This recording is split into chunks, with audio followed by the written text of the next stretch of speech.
Hello, hello, hello. Let's get everything set up properly. Gotta bring everything in the stream and everything. Noah, Christopher, Solus Bill, White Wolf, Sir Mr. Penguin, welcome.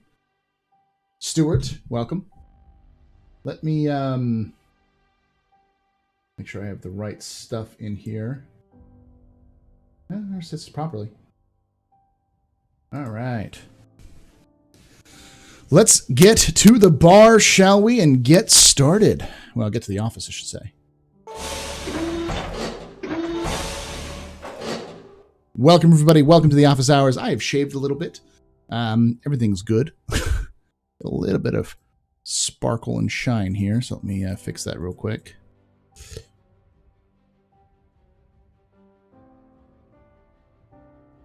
And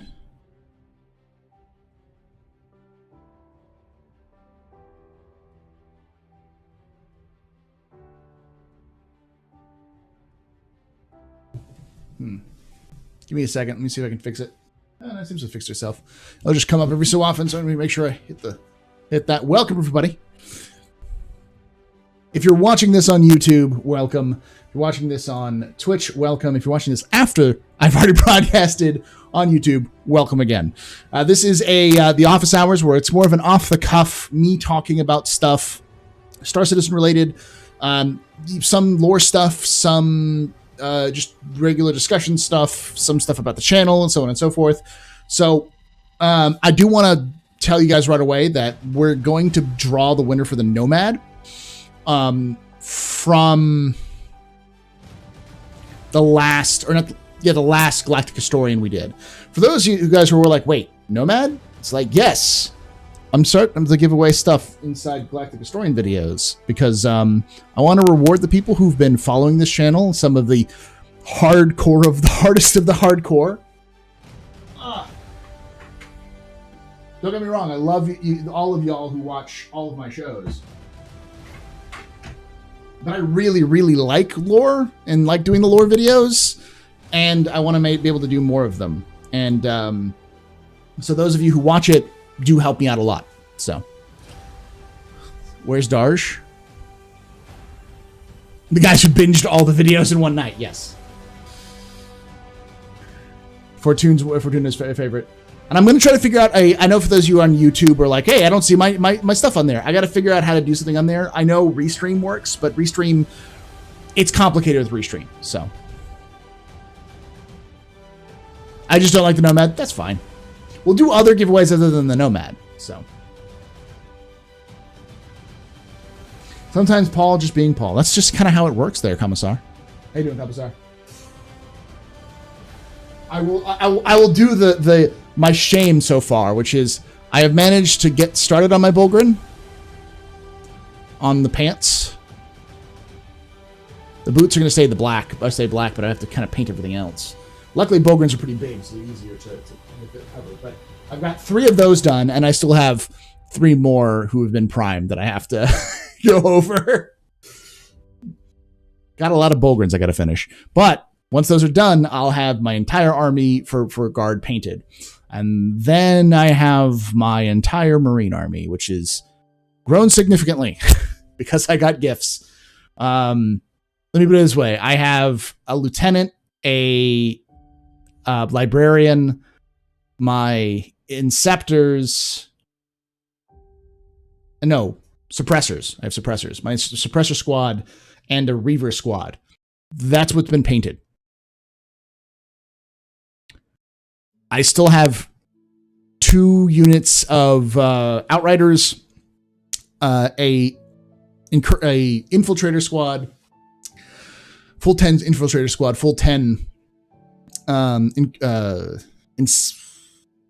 intercessor squad, blade guard veterans, a assault intercessor, 5-man assault intercessor squad, a Primaris lieutenant, another Primaris lieutenant, and a Primaris captain, and a repulsor. Those haven't been primed, except for the I've got a lot to paint. Have I seen the video, thin your paints? If you do so, you have 40k models turned out that way if you in tenure. No. I mean, when I was younger, maybe, but not since then. I've thinned my pants pretty well, so.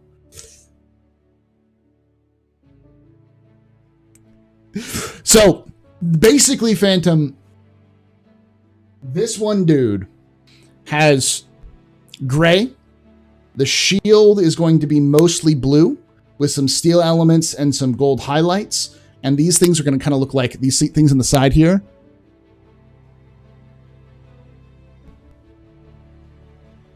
These things here, those are going to be black and yellow. So the shield itself has got a lot.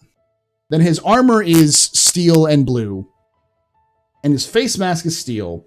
And his club is steel. So I've got like 7 or 8 different colors on this thing. And I've gotten one done. One. And it takes me about a day, I would say, to do one full squad of these guys. These guys are about the same size as Marines. I have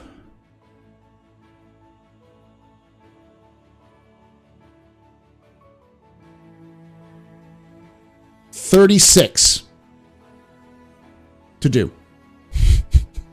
I can maybe do 3 or 4 in a day. So, yeah. That's why I'm saying a lot of time with a lot of effort. Well, okay then. Yeah. I'm painting a bunch of Chaos Marines right now. Such a fun hobby. It's a really fun hobby. It's really relaxing. I just need to find more time for it. You got to keep the first models you paint. You got to keep. You got to keep them and remember them.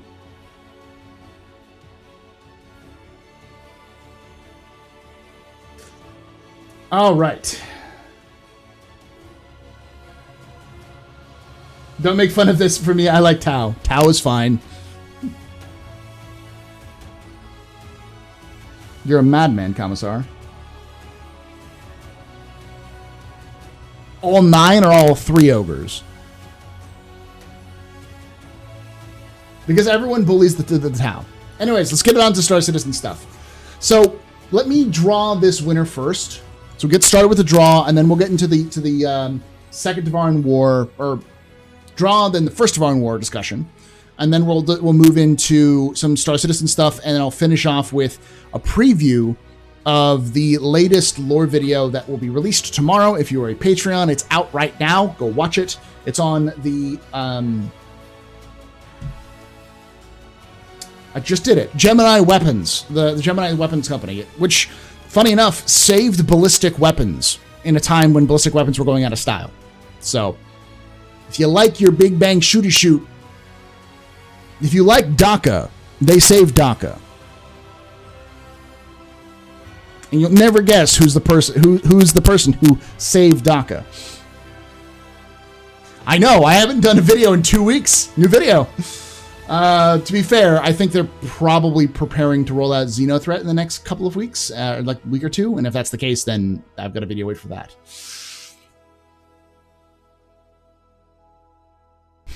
All of the DACA. All right, so let's let me do the draw.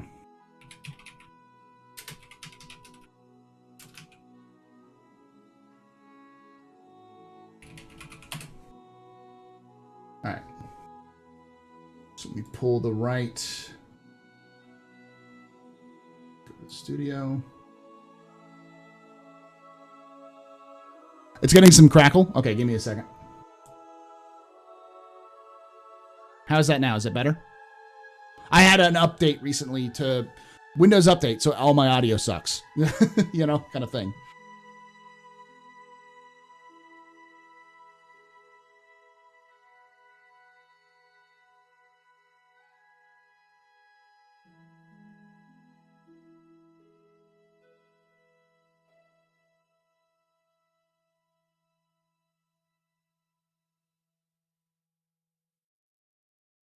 I can't hear it myself, so.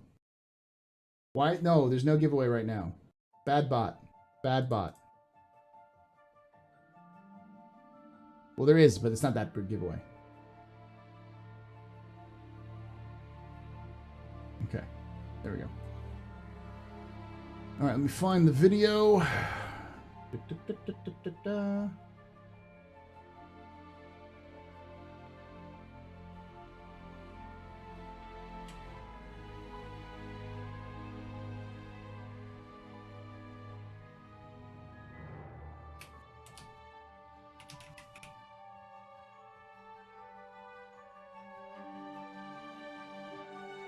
220 comments.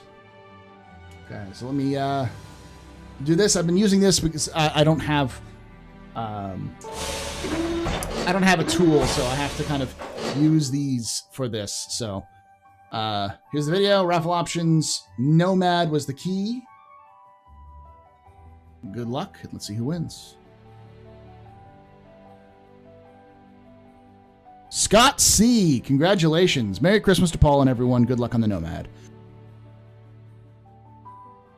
Comment was on the 14th. No, I think that's the when I picked it. There we go. Good job, Scott C. I'm going to go to that comment right now and see if I can't promote it. Scott C., you have won the Nomad. I'll give you the information in the comment.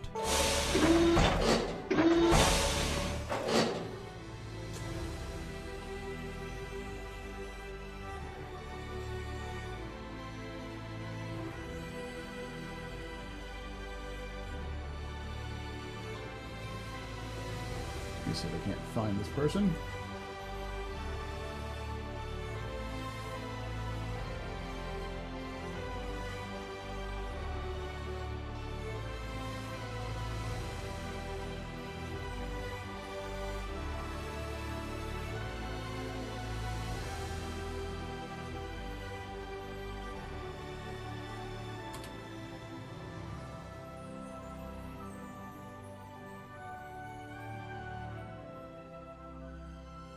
I have to go through all of this and find that person. Let me do it real quick.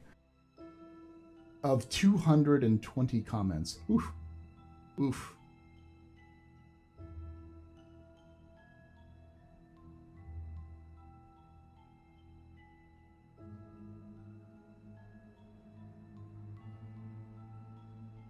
Da, da, da, da, da, da.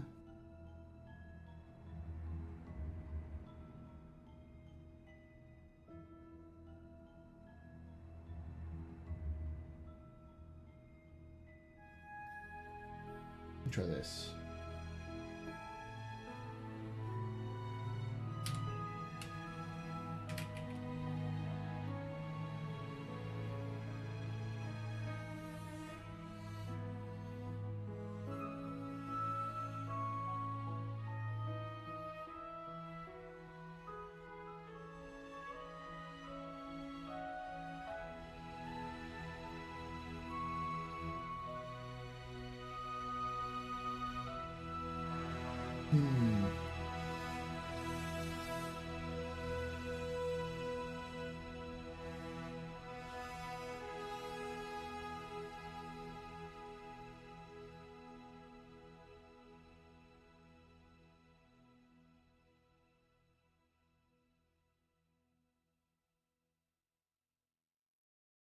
There we go. Congrats, you won.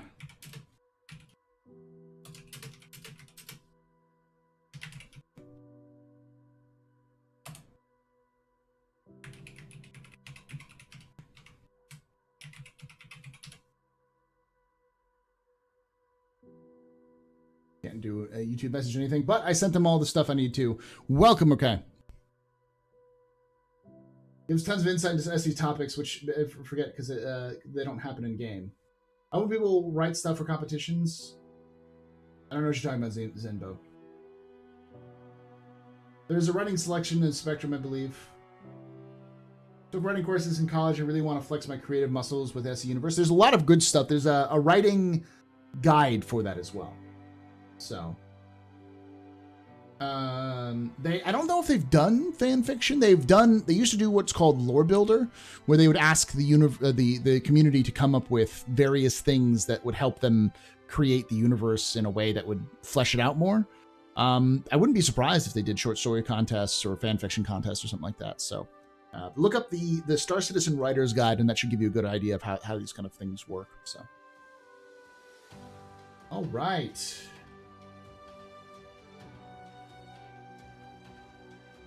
Does the Nomad still have bad fuel efficiency? It's better now. It used to be when it first released, but it's much better now.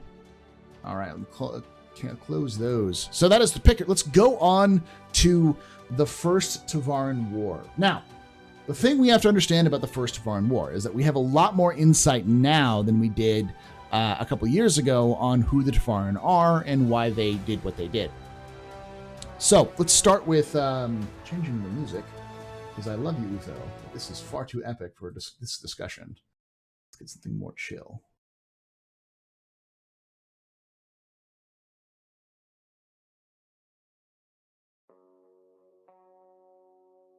All right.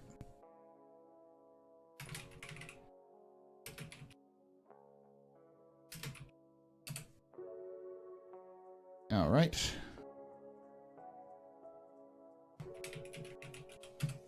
So,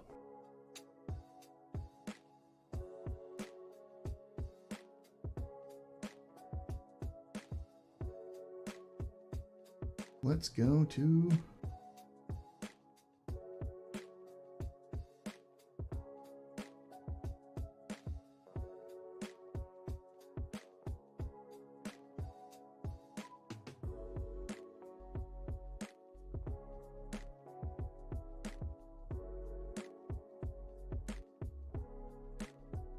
all right, let's go with the Writer's Guide. Just a good one. Okay, so first contact with the UPE established in 2541, only a couple years after the contact with the Xi'an, and only a few years before that was with the Banu. So most of the contacts of most of the species we know of were fairly close together, within a century of one another. While not as technically advanced as us, the Tevarins were the beginning to strike out in the universe. A proud, martial society, the Tevarin wanted what we had and struck first. So, that's important to understand. Now, I'm going to try to find if I can see the Tevarins, the Writer's Guide.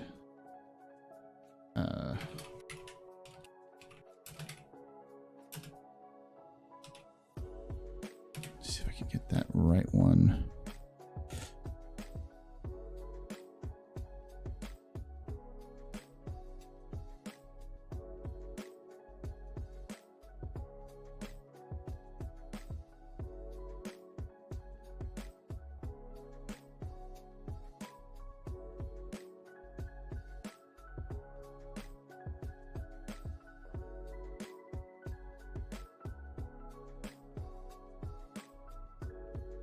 There we go. $25.41.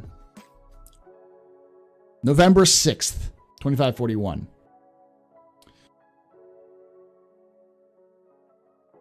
Let me read this journal passage.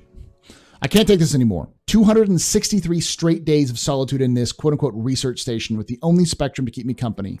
Well, the only spectrum to keep me company. Heck, even the spectrum isn't always there for me. Sometimes the swirling red sands are so thick and viscous that they block out the signal or damage my transmitter. I've had to fix the thing so many times I consider myself an honorary electrical engineer by now. This is Yar. Skip this. Okay. Centauri system. Dad, you won't believe this.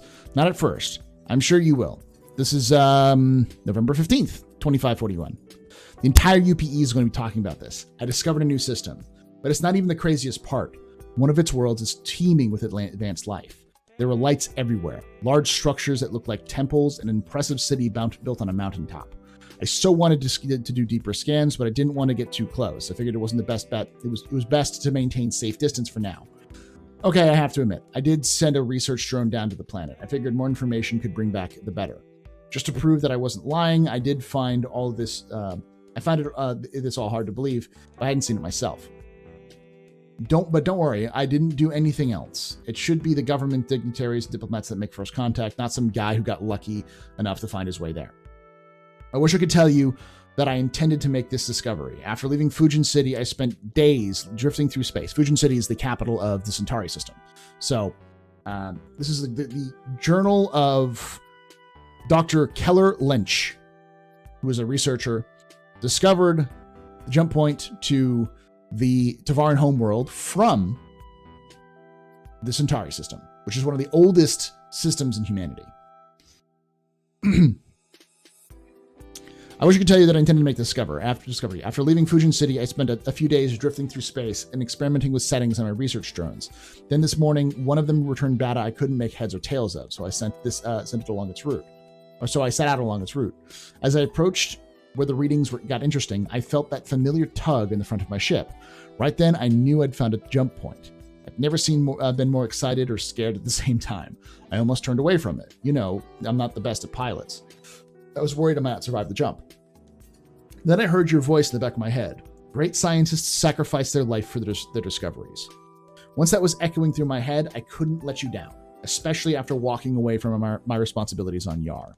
Eventually, I lost contact with the drone that I sent down to the planet. My scans showed a few of their ships heading my way, so I figured I'd better get back to Centauri before they found me. Would hate to be the one that caused that incident. I was filling out the official PPE documentation right before I started this message, but I had to stop and take a break. Everything suddenly became so overwhelming. There's been an entirely unknown species so close to us this entire time, and I was the one to find them. Part of me wants to keep them in my own little secret, but I know that isn't fair. Like the Banu, we must open up our world to them. I'm sure there's a lot we can learn from each other. After I report my findings, I'll head home, share all the details with you. The species is nothing short of amazing. I can't wait until the day we finally meet each other in person. So, discovered, happens in 2541 in November 15th. According to the lore,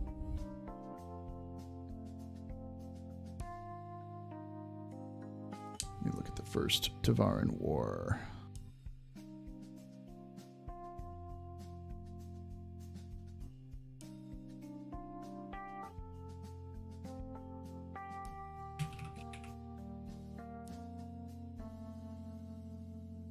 The war started in 2542. The official assessment of the Tevarin. On Elysium 4, there was an indigenous species calling themselves the Tevarin. Although sentient and intelligent, they have not evolved to our level of technology. Recommend that we establish contact and bring them into the UPE. It is a wonderful opportunity to elevate the species into the modern era. So, we read the journal of him being super excited about learning more from them, but the official documents that he sent to the UPE said that he wanted to incorporate the Tevarin into the UPE.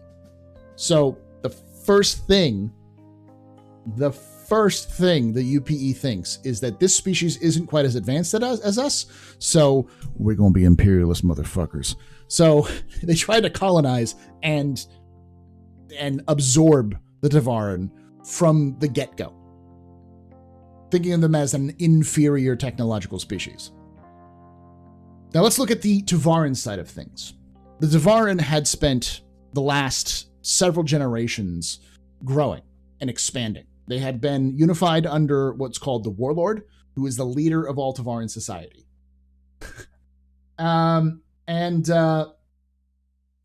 The Warlord was having a problem because everything was breaking down, because overpopulation was happening and there was a lot of straining underneath the overpopulation to do something. We know that probably by this time, the Tevarin had found at least their first jump point and had made it to what is now known as Cabal and started establishing a colony. But there was still a lot of tension between the various Tevarin clans, the various Tevarin groups that were fighting amongst each other, or were about to fight amongst each other. So when humanity showed up, being a bunch of swaggering douchebags, the first thing Tevarin did was, the warlords realized was, there is an enemy that can unite us. So the Tevarin sovereignty not so much declared war as just started attacking humanity.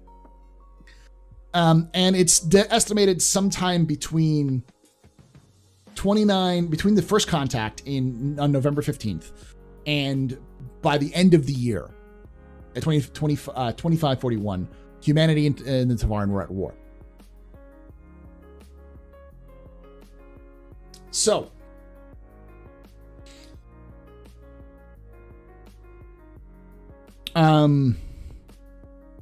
essentially, the Tevarin were overpopulated, and they had a species of warriors with no fight, with no one to fight.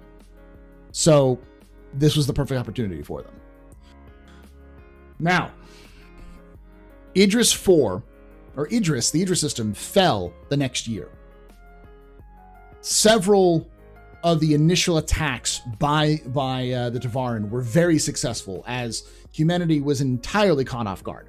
You have to remember that humanity at this point was more worried about the Xi'an. They had just had a stalemate where they stared down the Xi'an Empire for weeks until they finally kind of signed a sort of treaty where they just agreed to stay off of each other's lawns.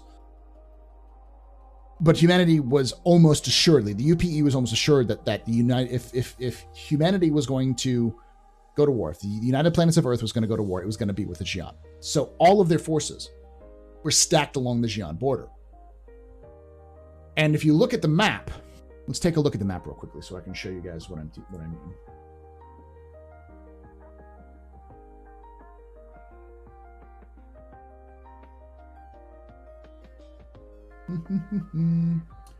Where are you, Link? There you are.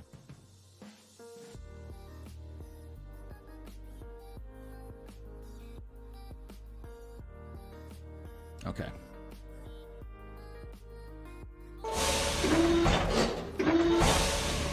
Tevarin War, yeah. The subject is Tevarin War. Was the the Perry line wasn't established until after Mezer came to power. We're only talking like let me give you guys an idea. Here, let me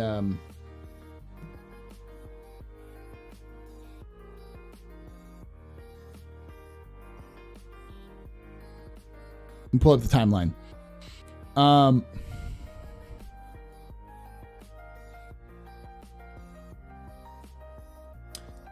Only 10 years earlier was when the Xi'an Empire was first met.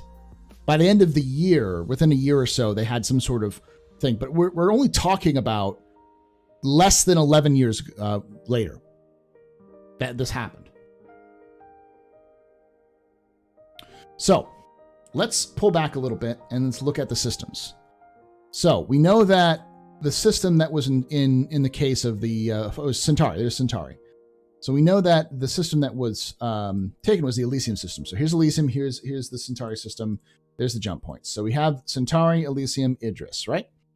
There's Vanguard, which is a Tevarin or a Vanduul system. There's Lear, which is crazy. There's the Cabal system, which was one of where we found the Tevarin colony, which there may have been a jump point between those two. So that's there. Now let's look where the Xi'an Empire is, which is the greens, right? That's where the Xi'an Empire is. That's where the war was being fought. It's on the other side of the empire, guys. So this entire conflict caught them entirely with their pants down. So the Tevarin did a very good job early on with their strikes.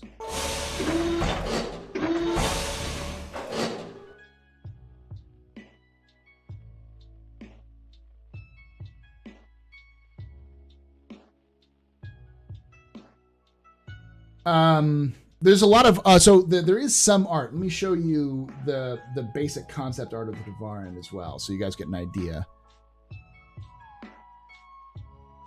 So this is the concept art of the Tevarin itself. This is what they look like. This is the latest concept art we've seen of them. So, and that is their armor. So they're very skinny, lithe creatures, based off of avian-looking stuff. They're bird people. They're chickens, as we call them. And so these are all different types of the Tevarin. You can see the inspirations behind. This is like an older, grizzled Tevarin. This is the younger Tevarins. So kind of have their heads kind of like their hair, their feathers grow out as they grow older. And they have different markings and such. So.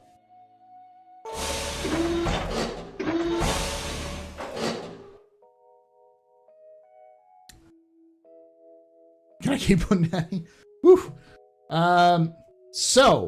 You have to understand that because the Tevarin are a species of warriors, and they were looking for someone to fight, and the UPE was entirely caught with their pants down during this attack, the Tevarin just cut through the UEE like a knife, or the UPE like a knife. In fact, it was mostly, I'm guessing, based off of the fact that they only took the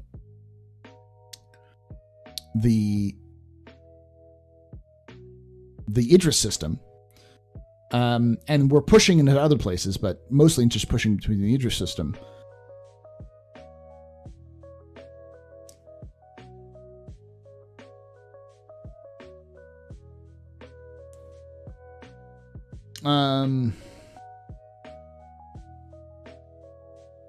Battle of Idris 4.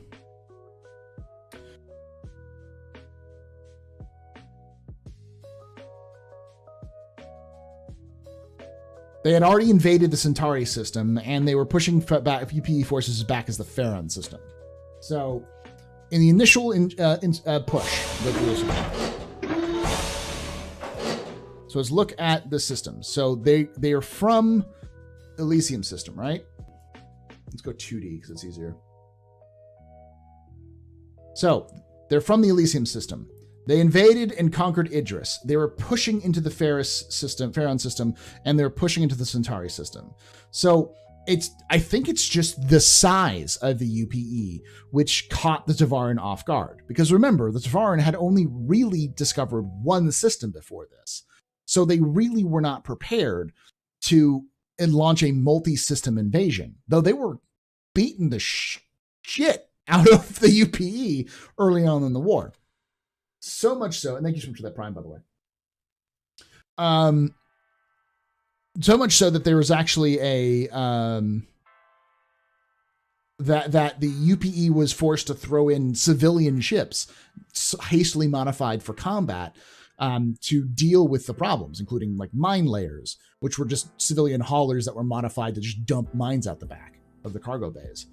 So, and also humanity underestimated the technology. The Tevarin may have seemed primitive because they relied mostly on melee hand-to-hand combat, and their ships were not exactly brimming and huge, but they also had miniaturized shield technology, which the UPE did not have, and their stealth tech way outclassed humanity's. So they underestimated their opponent and were caught with their pants down. So Idris fell. Now, when Idris fell, Idris 4 was the only populated system. There was a population center in Idris 4. As far as we can tell, the human population fled to the hills to avoid the Tevarin. There, a woman by the name of Rachel Locke, who we have no records of her being a soldier before this. We don't even have her being a citizen, which meant she would have served in war of some kind. She was, as far as we know, a civilian with no experience. She galvanized and led the resistance against the Tevarin, forming a group called the Greys, who would then do hit-and-run attacks against the Tevarin, causing havoc, and also establishing communications to the UPE. Now, the thing about the Idris system, as we know today, is that it's incredibly filled. It's filled incredibly with incredible resources. It's a very valuable system.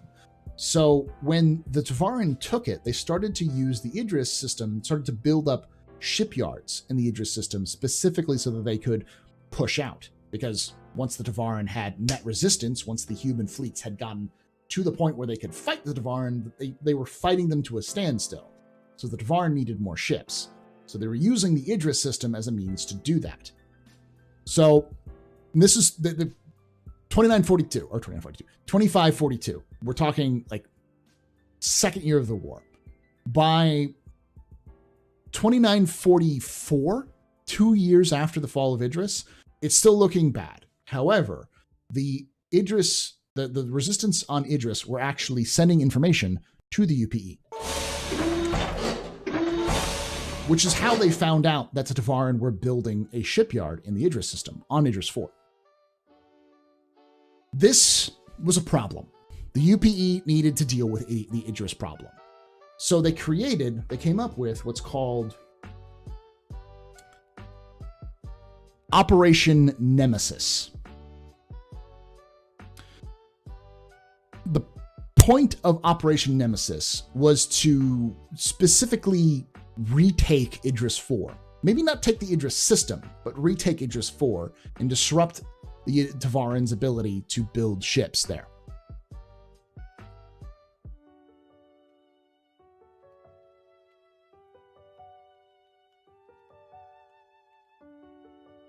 I'll have to look at that there, Cade. Thanks.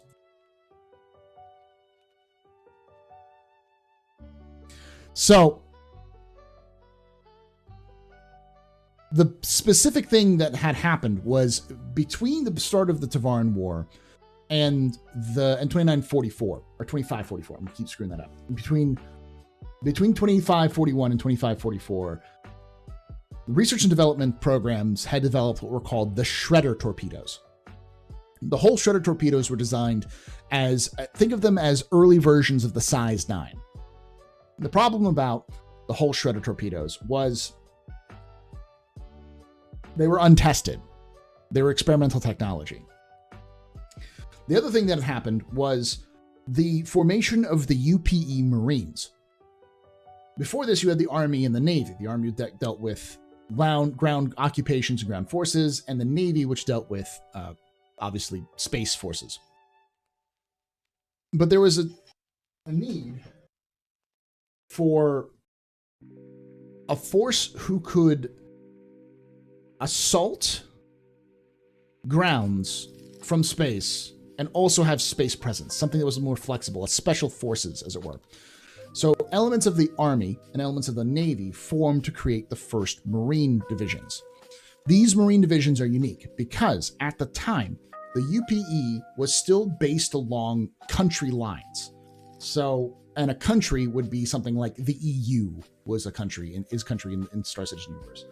So you would have battalions from Europe, which would be forces. You would have a North American group, which would be that. You would have, a country of Mars, because I'm sure Mars has like multiple countries on it too, would have its own units. So each unit was from a specific air region. Marines were different. Marines were ethnic groups. They were made up of all people from all over the UPE. They were the best of the best kind of things. So the Marines were seen as basically as a flexible force, and it was an experiment in trying to bring this desperate union of forces together as one thing. No, Britain was part of the EU by then. So,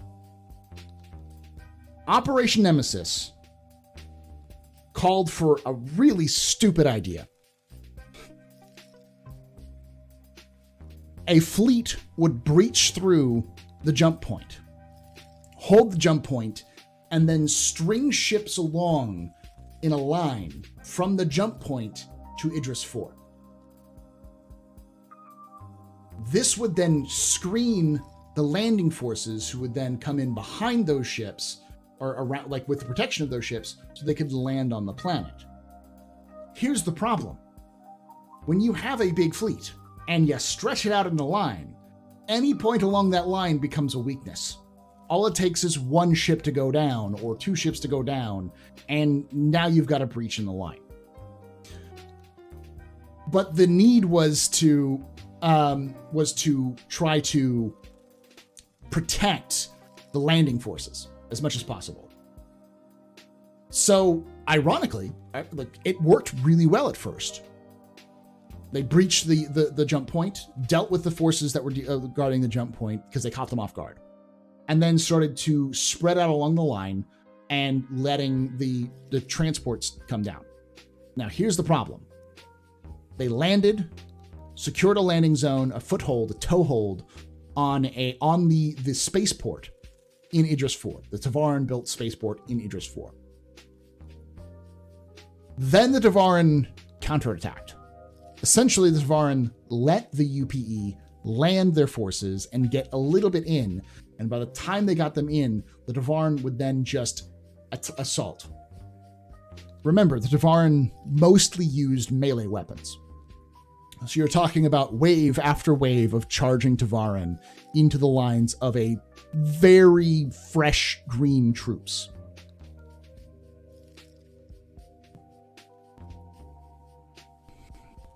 So,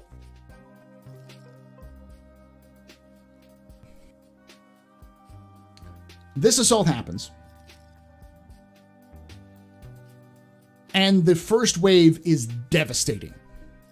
The colonel in charge, let's see his name, Tio Koshi of the 112th Infantry Battalion, was killed almost instantly in this counterattack. And when this counterattack happened, the Tevarin did what the smart move is they focused and broke the line. So they blew open the line and separated the two sides of the UPE fleet. Some elements still around the planet, some had to pull back to the jump point. So you've got a landing force which is still not got its heavy equipment down, so it's mostly soldiers, troops, light infantry. You have some marine units there with some hybrid mobile units. And you have squadrons of bombers and fighters, but that's it. Pretty much is the only thing that's keeping the landing zone alive. First, Colonel Koshi goes down. Then, Major Michael Coleroy goes down. Took a sniper bullet. Leaving the highest ranking commander was Captain Ivar Messer. Ivar Messer. Meanwhile, Talons are swarming the Navy fleets and are just overwhelming the larger capital ships with just sheer volumes of fire from the Talon.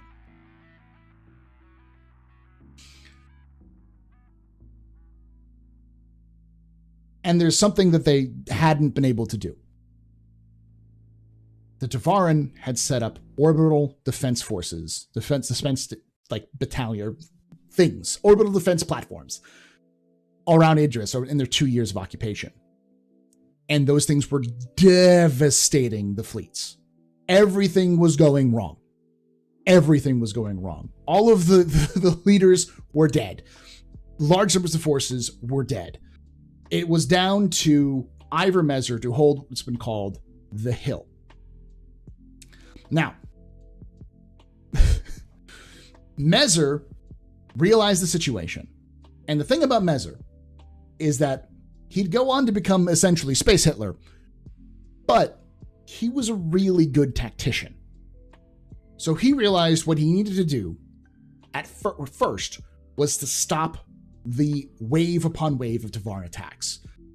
So he ordered retaliator strikes on their position, essentially danger close bombing runs that would not stop, that would come every minute over and over and over again, because they're the only things that could pick through the fighters to get down to the surface. So the retaliators braved the fighter screens, got to the surface, dropped torpedoes, over and over and over again, right on top of their heads. Meanwhile, Ivar turned to his Marine contingent, which he knew pretty well. Specifically, an infiltration team led by a man by the name of Sergeant Adam Core. And he gave Adam he gave Sergeant Core the like just one order, which is take out the orbital defenses. During the initial landing, they managed to capture several skiffs, Tevarin skiffs. So Sergeant Core and his Marines got into the skiffs, got out of the battle, used the skiffs to infiltrate into the orbital defense forces platform, which they knew because the Greys had been feeding this information to them, and were able to take the Tevarin there by surprise.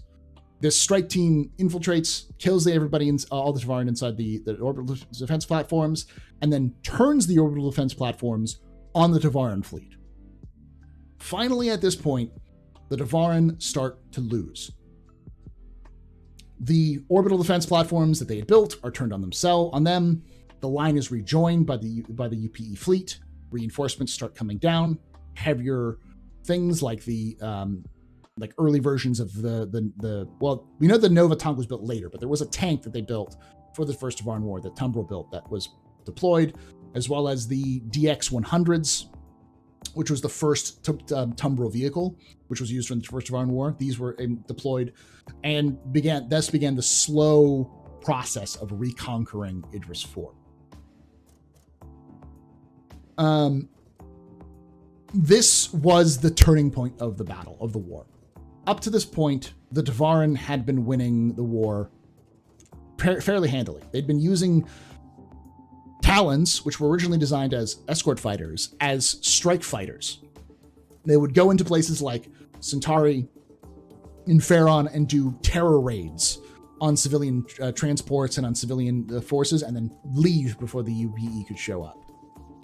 Prowlers were renowned for being able to stealth into fleet groups, board carriers, and kill everyone aboard the carrier before they knew what was going on. After the Battle of Idris IV, it was all over but the crying.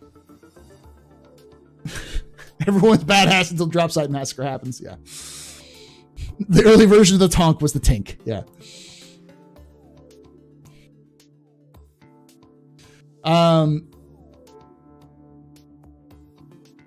Good tacticians should probably always be relatively far down the chains of command.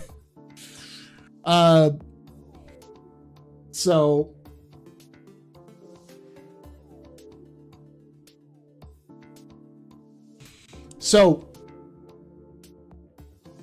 the end of the Battle of Idris IV turns Ira Mezer into a hero. He gets promoted double. He actually gets promoted from captain to colonel. He just jumps way up the ranks for his successful rank, and he gets command of the forces to invade the Tevarin homeworld. By the next year, with using the tactics they learned from Idris IV, the UPE invades the Elysium system. They start with just essentially doing round-the-clock bombing campaigns on the homeworld of the Tevarin. Just, again, all the time. Retaliators, every day, all day, like it was... I don't know, I'm bad at analogies. It was just over and over and over and over again. And by 2945, by the end of 2945, Ira Mezer lands with a massive force of UPE troops, defeats the Tevarin on the ground, manages to capture the warlord of the Tevarin, then personally takes the warlord, the Tevarin of the warlord, the Tevarin warlord, back with him to the Senate, and brings him as a trophy to the floor of the Senate in 2945. For this, he eventually gets elected High General, which is the highest rank you can get in the military. It's essentially the leader of the military forces. The Tevarin are shattered. They flee their homeworld as refugees.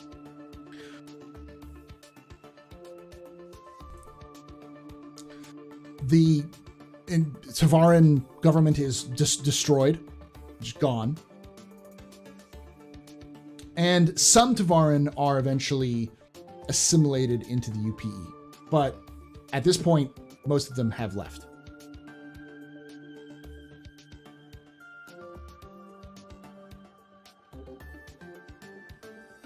So, that was the First Tevarin War. But the reason why the First Tevarin War is the most important thing, and the reason why the Battle of Idris 4 is probably the most important event in Star Citizen history, is because the First Tevarin War was the first interspecies war that humanity had ever fought. Humanity had not fought a war against the Banu, nor did they fight against a war against the Xi'an. They may have fought with each other during the unification period between when the UNE was being formed. But there were no tactics. There were no landing craft. There were no Valkyries. There were no even mine layers. The Nautilus was developed after the First Tevarin War, specifically because of the need for mine layers. There just wasn't tactics. The fleet tactics up to that point were dealing with mostly pirates, but everything was theoretical. So the First Tevarin War cements humanity as a force. They're able to fight a multi-system conflict with together as a species and win. It also cements them as brutal as hell.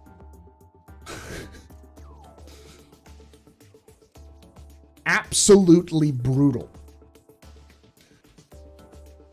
So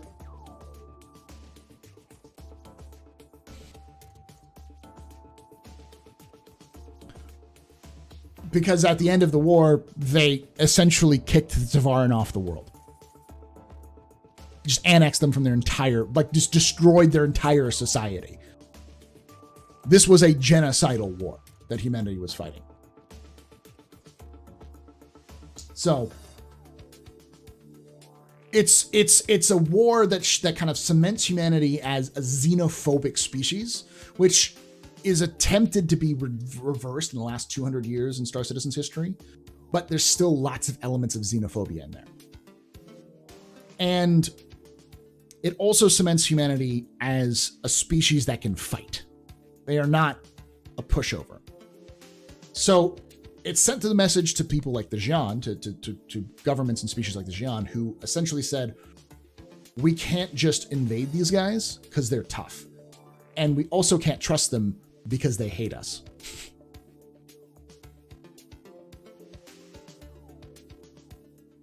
Ancient Temple exists, humans. And we'll put the swimming pool here. Yeah, Elysium, we renamed the planet. It was called Calith, and we renamed it Elysium. And it's ours now. That's just it. It's ours now. We kicked them out of their cities. Most Tevarin today, in the UEE, 2951, live in the bogs of Elysium. They used to live in the mountains. That's where their natural habitat is in the mountains of Elysium. But no, humans live in the mountains. Tevarin live in the shit. Still, in 2951. Hi, Chris.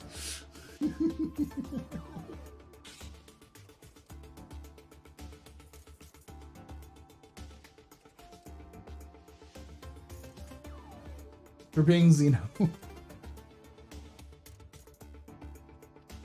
Are there examples of Tevarin necropsy against human prisoners? Not that we know of, but I wouldn't be surprised. Especially in Idris. And we do know that Tevarin were fond of terror raids against human civilians. So, yes. It's not like the Tevarin didn't commit their own little bits of war crimes, but we're also dealing with a species that doesn't understand the concept of war crimes, because those don't matter. War is war. War is hell. You fight to win, kind of thing.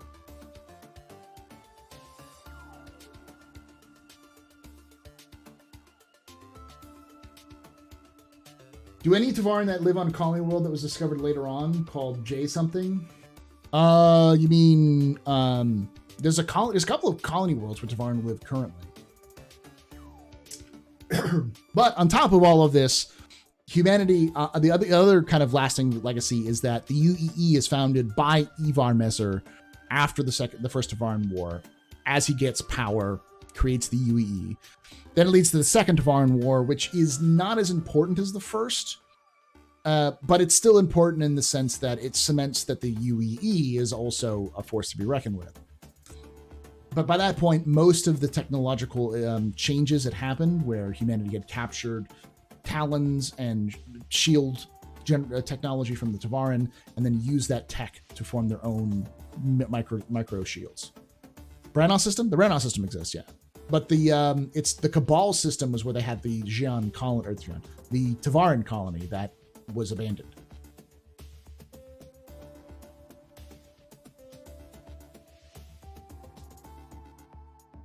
We don't know if they were using energy or ballistic. You said the Tevarans were using snipers to take out some of our commanders.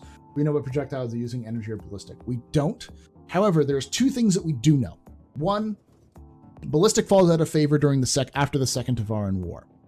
And given that humanity has gained a lot of tech from the Tevarans, I wouldn't be surprised if the Tevarans were mostly an energy-based. However, as we'll learn shortly, Tevarin were also fond of ballistic weapons. So I wouldn't be surprised if it was one or both, if it was either.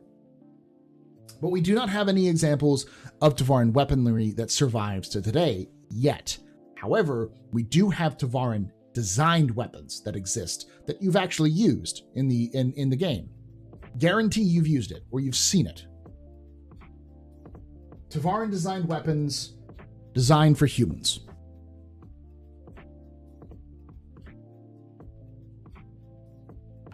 Yes, the current war against the Vanduul is the second species-wide war that humanity has fought ever, or third, because two wars against the Tevarans.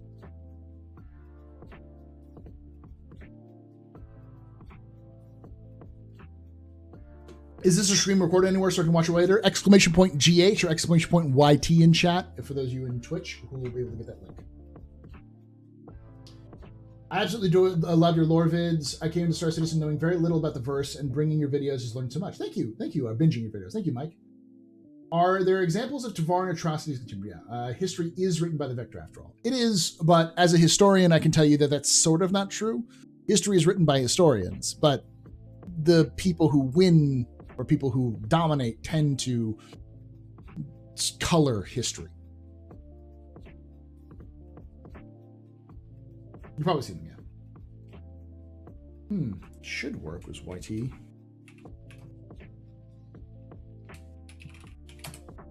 There we go. Exclamation point YouTube. It'll be on YouTube under the office hours. Are the Tevarans the Burbs? Yes, they are the Burbs.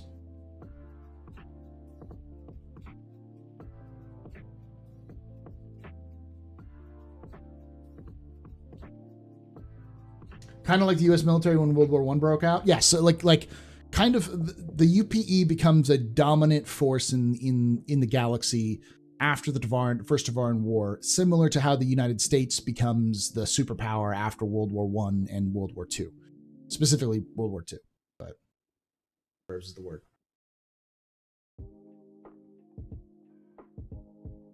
So, get pwned, yeah. Oh, Sean Connery. May you rest in peace. All right.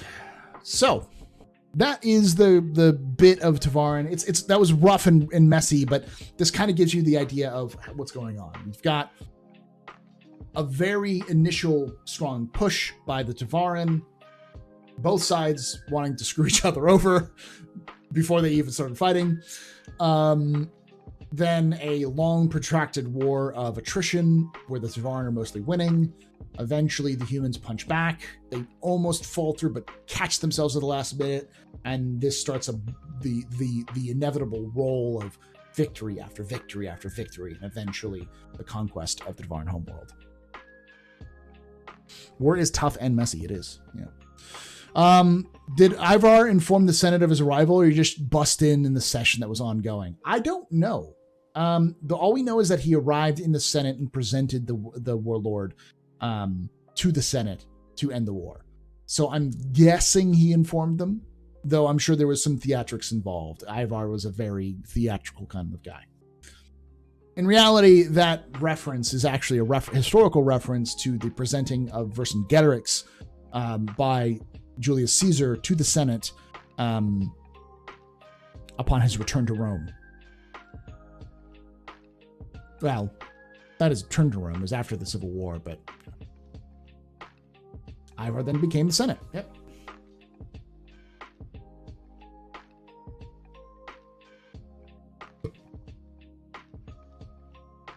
So,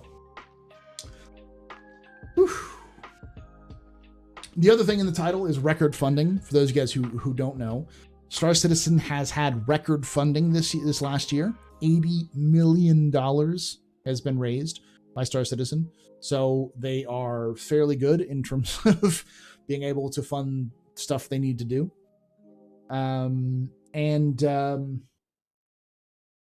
Yeah, I mean, I don't even know if there's going to be a concept ship this month. I think there's rumors of one, but we'll see. I love democracy. Ivar, probably, yeah. Fun fact: Ivar is I want to say it's a Scandinavian name, and Messer is German for knife. I wouldn't be surprised if Ivar is like sharp.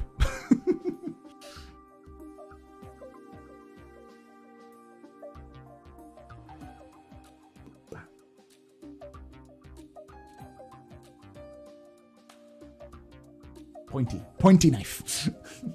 Emperor Pointy Knife. Is there any evidence of the Xi'an assisting the Tevarin during the first war? Likely no. The Xi'an did not have contact with the Tevarin during the first war.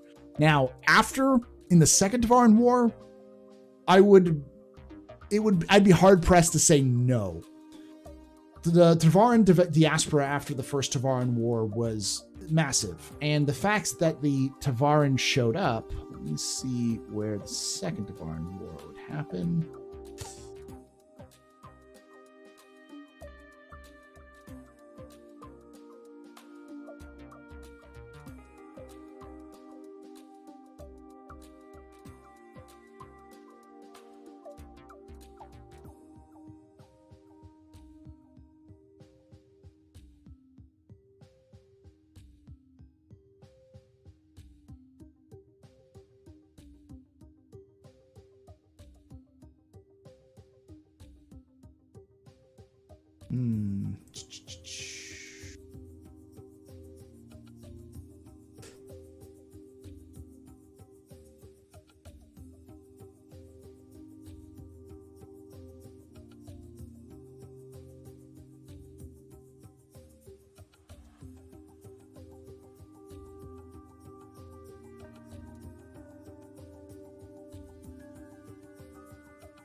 Yeah, I'm not seeing it.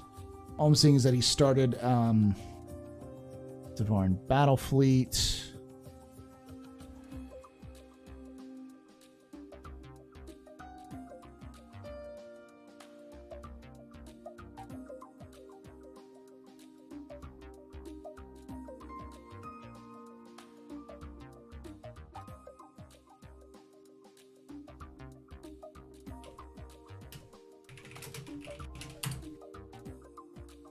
Okay, this is probably it. February 15th, 2603, a massive fleet entered the Fora system. So let me look at the Fora system real quickly. So Fora, they entered the Fora system. There is no jump point from Fora to anywhere but human systems.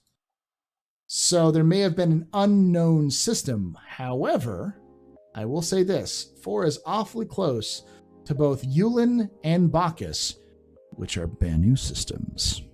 So I wouldn't be surprised.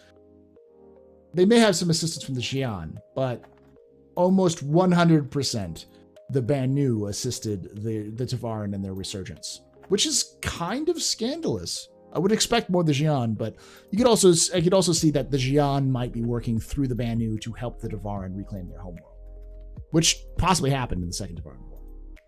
So, do you think there are more Tevarin rebel groups that will exist in the modern era and see them in the PU? Yes, I 100% believe that we will have a event in Star Citizen at some point of the resurgence of the Tevarin into a third Tevarin War, with humans where players will have to help them kind of either help or hinder the Tevarin's attempts at retaking Elysium. I also believe that the Third Tevarin War will be less of a war between humanity and the Tevarin, and more of a war between the UEE Tevarin and the resurgent Tevarin.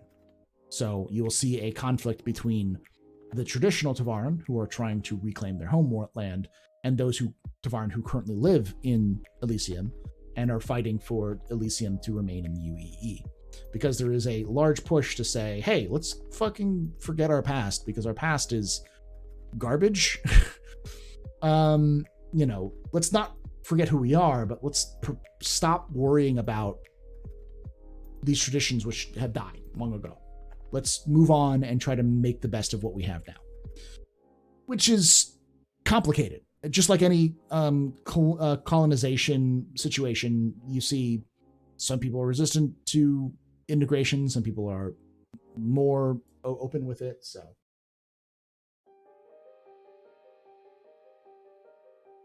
yeah, they lost all their history. The Tevarin lost all their history after the first and second. After the Second Tevarin War, it was gone. It was burned. The Tears of Fire and the purges finished that.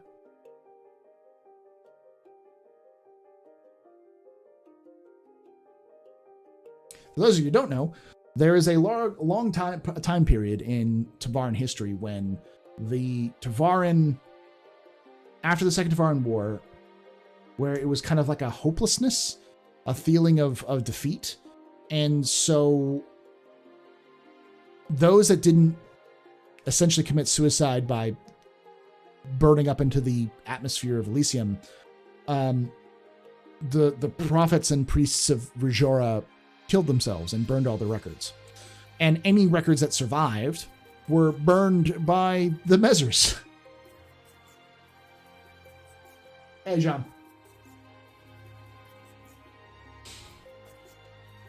So that's where, why Star Citizen's lore interests me is, that's a good example of why Star Citizen's lore interests me, is that in reality, if you look at it, there is a war for the soul of the Tevarin, which is going on and it's being fought amongst the Tevarin themselves rather than humanity.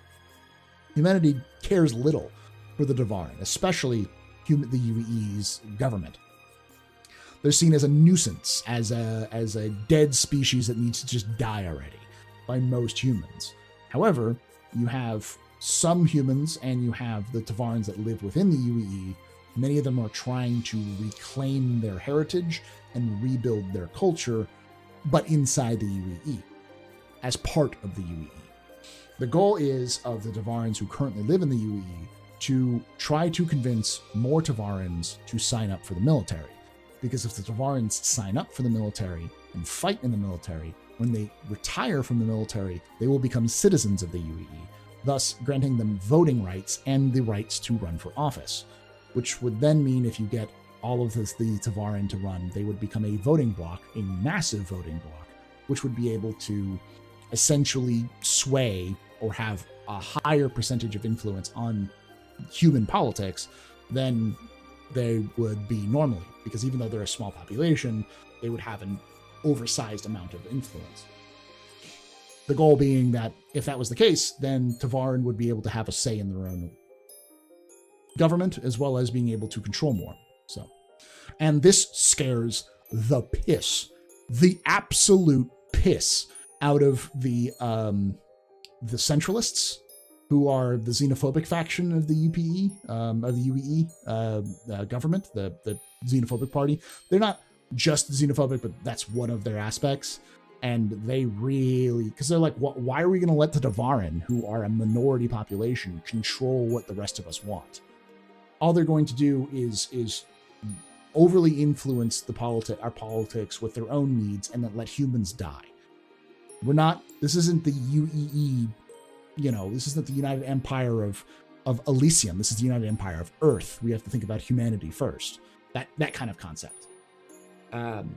Whereas people like the transitionalists and to a degree universalists agree with this idea, saying if we can get more Tevarin into the government, they can improve their own lot, as well as we can get a bunch of Tevarin who are really good fighters to fight for us in a time period when we're fighting another genocidal war against another species that's trying to kill us.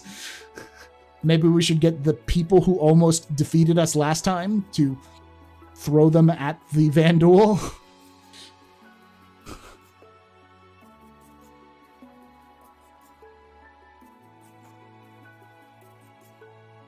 Addison 2950. Addison won. Yeah. Now I want to hire Tevarin NPC gunner. Do you think those rebel groups might be completely made up of the last holdouts of the Second Tevarin War and kept everything alive? Very unlikely. The Second Tevarin War was fought in 2603. It is currently 2951. Unless they had some way of cryogenically preserving themselves, or some way of prolonging their life to unusually high amounts, Tevarin don't seem to live as long as Xi'an. Tevarin seem to have about the same lifespan as humanity, though I haven't confirmed that. Throw more Tevarin at it, yeah. Hello, do the Tevarins and other races also follow the Earth calendar, or did CIG ever come up with timescales for aliens? There is timescales for aliens. The Banu follow what's called beats, which is I have to look up exactly how it works. And the Xi'an have long calendars. Their years are very different. There's an entire religion based off of the blooming of one flower, which takes, I think, 1,000 years to bloom. So, and that's kind of their calendar. So they have much longer lifespans as well. So that makes a little bit more sense. But most of the UEE, actually all of the UEE, goes off of Earth Standard Time and Earth Standard Calendar, which doesn't sit well with the Terrans, because those on Terra want their own time, which is a 26 or 28 hour day, and their own calendar, which is they set from the discovery of Terra. So there's that going on too. Whoop, whoop, whoop, whoop. Those kind of beats? Yes. Let me look it up. Let me look up the Banu beats.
It's not showing up here.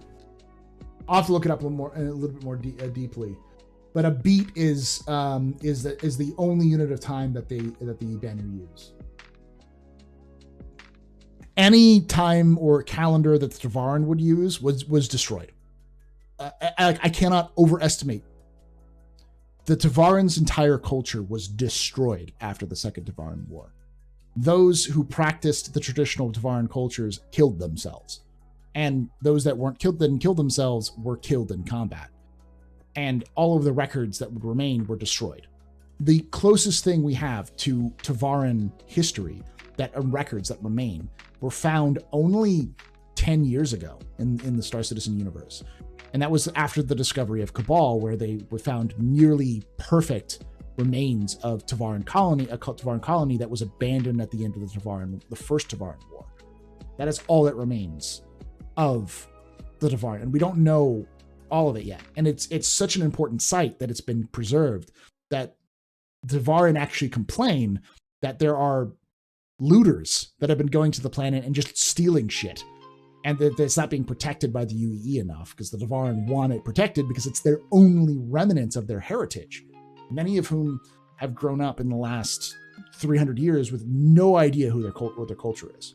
So that's important to remember. Any Tevarin that exists in the UEE today has a fading idea of what a Tevarin culture is like. And all of the stuff they've learned about Tevarin culture comes from the UEE themselves. Hey, Max, how you doing, buddy? Funny how universal translators always translate to English, unless you're playing the game in French.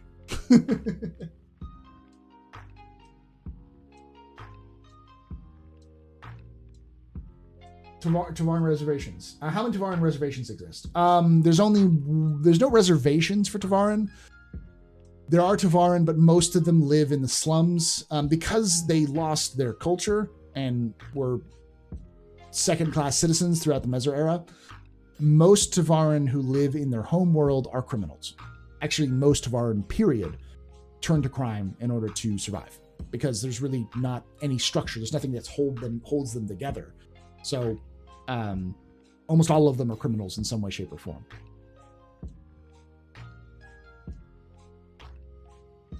They're orphans after a fashion, yes.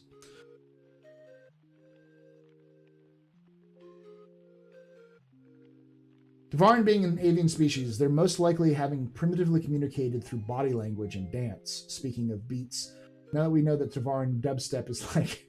no, Banu have beats. We don't know about Tevarin, but they might. I wouldn't be surprised if Tevarins had a traditional war dance at one point, similar to modern Earth cultures in places like the Maori and such, because with at least with the Tevarin being avian in nature, that would make sense.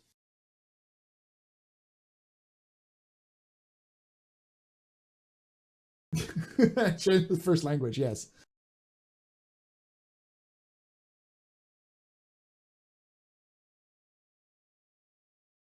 But there are places where Tevarin live on their own, outside of the UEE.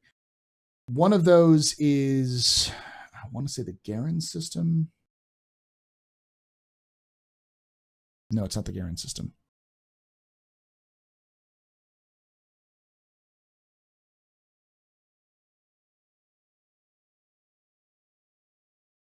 No, not the Tamsa system.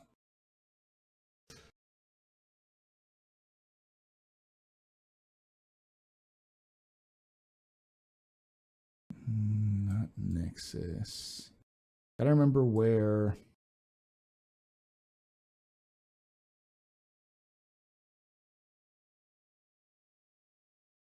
Yeah, the Branagh system, I believe.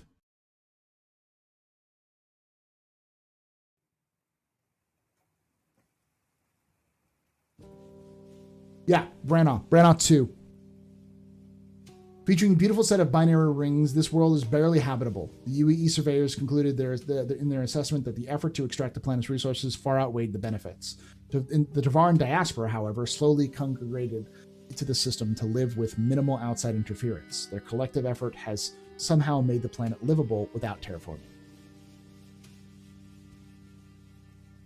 So Branagh 2 is probably the largest collection of Tevarin outside of the UEE. And if, funny enough, it only has one jump point, and that jump point goes to the Chronos system, which is where Project Archangel, aka the Synth World, is being built. Which is, again funny, only 2 jumps away from Odin, which is itself only 1 jump away from Nyx and 1 jump away from Pyro, which is 1 jump away from Stanton. So we're only 1, 2, 3, 4, 5, 6 jumps away from the heart of Tevarin culture.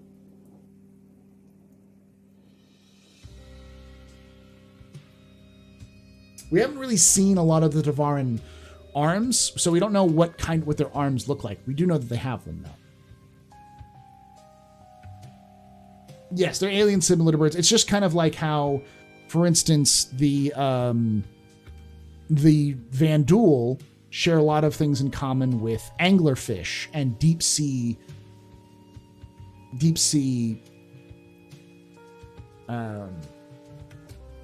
predators on Earth, because they're bioluminescent and they have nice big rows of teeth.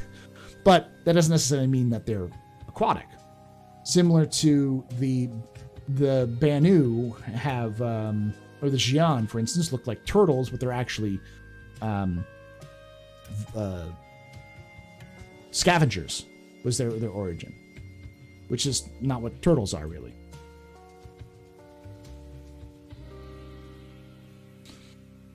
You're talking wings as in wings of fighters. Oh.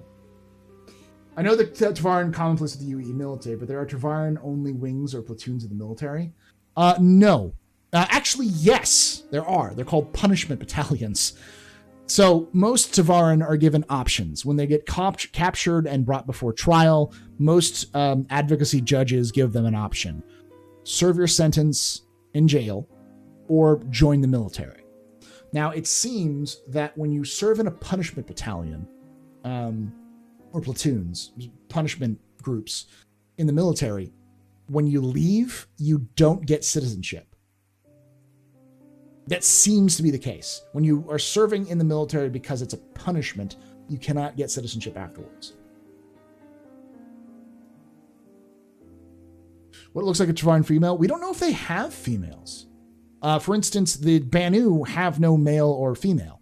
Banu are genderless. They have no concept of gender. They are asexual. They don't produce asexually. Well, there's two Banu always need to make a child, but there's no male-female dynamic. Even their language doesn't have gendered pronouns. They don't have gendered words, period. So a Banu is a Banu. So when Banu get together to have offspring, they just kind of choose who's going to be the one who carries the offspring to term. That's about it. So it wouldn't be surprised if the Tevarin had no females. Or if...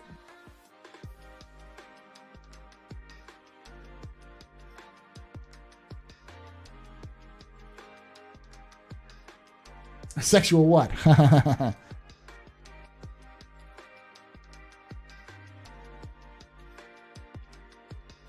We don't know. See, I'd like to think that there are Tevarin in the advocacy. Just because it would fit very well with who they are. But we don't have any records of Tevarin in the advocacy. Not yet. And here would be my pitch. CIG, if you're listening, I would propose that you have a Tevarin advocacy member who is based off of... I'm forgetting his name. He's the best law enforcement officer in American history. He was also known as the Black Badge. He's a former slave who ran away from his master during the Civil War, ended up being recruited as a marshal in Oklahoma because he ran away to Native American, to the indigenous tribes of Oklahoma to run away from his master. And after the war, he settled down, had kids, and he was recruited into the Marshal Service, the Federal Marshal Service, because of his knowing how to speak with the native populations and being able to having fairly good relations with the native people. So when people would run off, when outlaws would run off into the Indian territories as cover because they knew that the marshals couldn't go after them, he could. So he has some ungodly numbers of arrests. He has the most arrests in American history for one law enforcement officer. He is known as a absolute badass.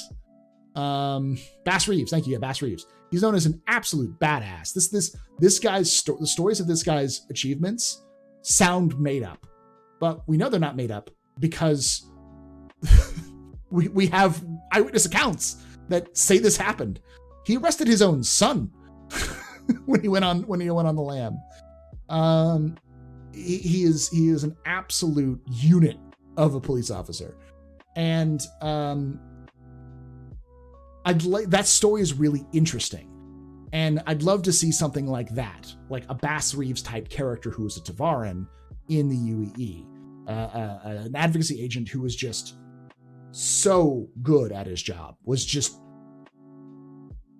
could track anyone down, had an ungodly number of arrests under his belt, was just absolutely devastating in combat if you had to fight them.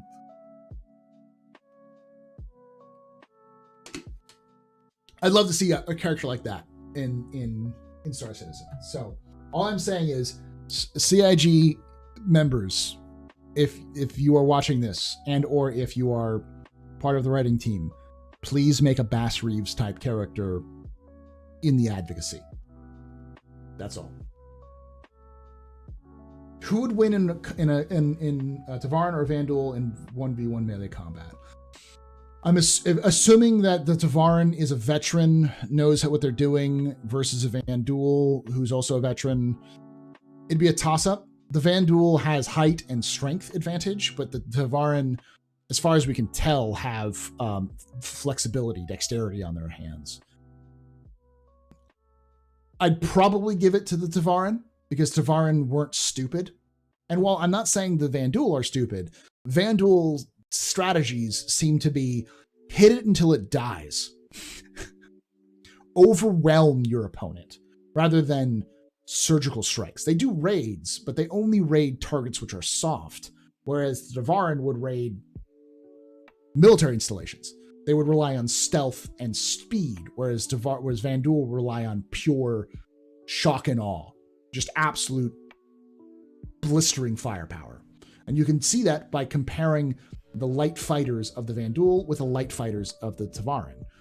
A Blade is a very different type of ship from a Talon. Talon does not nearly have as heavy of guns as the Blade. Or even if you want to compare the Scythe to the Talon. The Scythe, though it's a heavier ship, we don't have a heavier version of the Talon or anything like that, has a size 4 on the damn thing. So the strategies are very different. They did shock and awe the Tevarin, but we're talking about 1v1. The Mezzers did shock and awe the Tevarin, but we're talking about 1v1 in melee combat between a Tevarin and a Vanduul. Assuming similar skill, I would still go with a Tevarin. Write the character, Paul? I could. I mean, it wouldn't be very, very complicated, but like the issue is, of course, that CIG wouldn't call it canon. Hey, Black Tuburn, how you going, buddy? Do the Banu feel emotions? Banu feel all of the emotions all the time, every day. Banu are some of the most jolly, emotional creatures out there. It's just, they also like money. So yeah, so Banu definitely feel emotions, but they don't feel emotions in the same way that humans do. As far as we can tell, Banu do not have the concept of lust or of sexual love the way that humans do. Everything in a Banu society is based off of transactions. All social interactions in Banu society are contracts. Every single one. So Banu would see sex as a means of reproduction. As far as we know, they do not have it just for recreational, like humans do. It just doesn't exist. Everything they do is a transaction. But even the Ferengi enjoy, they at least have that. They're like the Ferengi without lust. They're like a less shitty Ferengi. Whereas Ferengi are like the absolute worst examples of capitalism in the world. The Banu are more of an example of a weird sort of hyper-capitalist socialism. Because the basic unit of any Banu society is the Suli. Now, a Suli can have 1,000 Banu. It can have 2 Banu. Doesn't matter. A Suli is just a group. You call a Suli when you have a group together. When there are 2 or more Banu together, working together, it's a Suli. So a reproduction Suli could just be two Banu who are just like, let's have kids. Now, the thing about the Banu is that when the Banu have kids, they do not raise their kids. They sell their kids. Once 2 Banu have children, they then sell those children to rearing Sulis. And those rearing Sulis will then raise those children and teach them enough so that they can get to school, which will then they sell them to essentially schooling Sulis. And these schooling Sulis, these school Sulis will then teach them, will test them to figure out what they're good at, and then teach them specific skills that they need, and then sell them to a Sulis that would fit for their needs, for their abilities. And then those Sulis, and then those Banu would then work off their debt to the Suli until they could get their freedom. Once they get their freedom, then those Banu could choose to start their own Sulis, to leave Banu society altogether, whatever they want.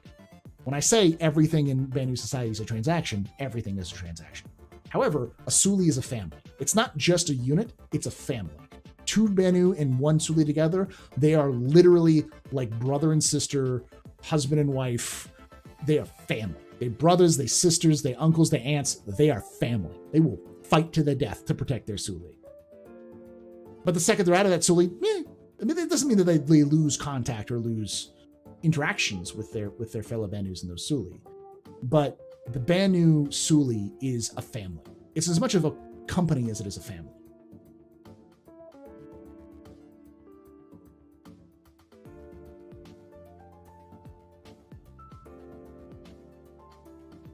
Yeah, and the Ferengi red slavery. Yeah, so that's a little different. So yeah, and you got to remember that it's less slavery and more indentured servitude. It's the way of working on. So it's the way that they raise children is more about like a reproduction Suli might be 2 Banu who just have kid after kid after kid. That's the job, and then the way they make money is by moving those kids into down the line. Yeah, it's more like indentured servitude. Essentially, once a Banu reaches maturity, they work to pay off their debt, what they're valued at when they were purchased. But it's not like they don't have protections and such. And no Banu can, once they're adults, no Banu can be enslaved without signing a contract. But the Banu are kind of okay with that. It's like everything is a contract. So if you welch on that contract, you could be enslaved. So it's complicated. It's just the way that their society works. What do we know about alien diseases? Not a lot. Not a lot.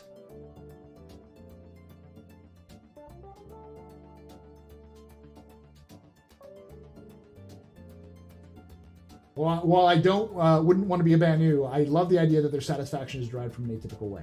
Yeah, most of the Banu's desire is uniqueness. The Banu desire authenticity and new. They always love the new. They very rarely, and shiny. They're like the magpies of the universe. So the goal of a Banu's life is to, not necessarily to make money, but to do what they do very well, and to have unique things to show for it.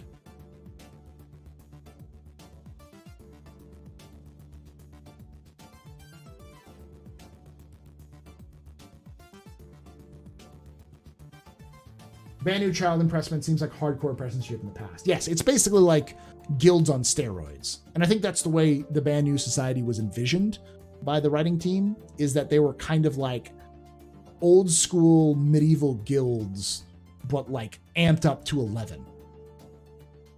What if you had in a society that was entirely guilds?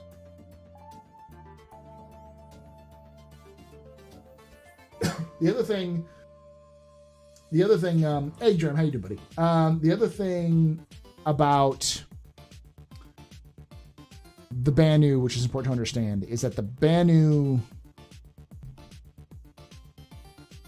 have a very short lifespan. They actually only live to about 30, I think is the oldest the Banu can be. They actually have half, 30 or 40. They're very, very short-lived in terms of their lifespan. So I don't know what the maturity process of Banu is, but I can imagine that a Banu probably reaches full peak maturity in a couple of years, maybe 2 or 3. So, how many Tevarin are there? Not many. Probably less than 1 billion, which sounds like a lot, but in a universe where humanity has literally trillions upon, maybe hundreds of trillions, if not a trillion populations, one planet of humanity might have 10 billion people on it. Terra, I don't even know how many people has on it.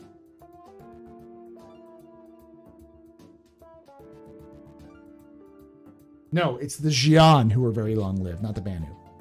Now, that's a fast education. Yes, Banu do not have much time to go from being born to finding where they're going to be. So, while it sounds like horrific child slavery, in reality, it's kind of like a speed process of guild impressment. It's kind of like an apprenticeship. It's like a speed apprenticeship.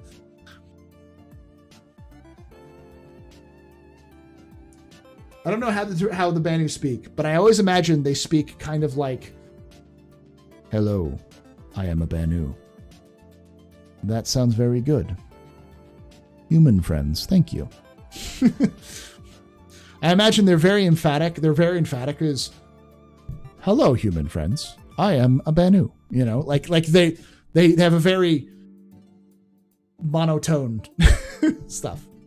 Could we discuss the lore of the Daymar rally in anticipation of it? Yes. So, let me look up. I actually have an old script. Let me pull that up of the Daymar rally lore. For those who don't know, Daymar rally is going to be held this Saturday at 1800 UTC. Watch it at twitch.tv/AtmosEsports. Basically, all of Twitch will be for the Star Citizen category. We'll have something about the Daymar rally. I will not actually be streaming Captain's Table because we're going to let them have that day to stream it. I don't want to take up any pull aside I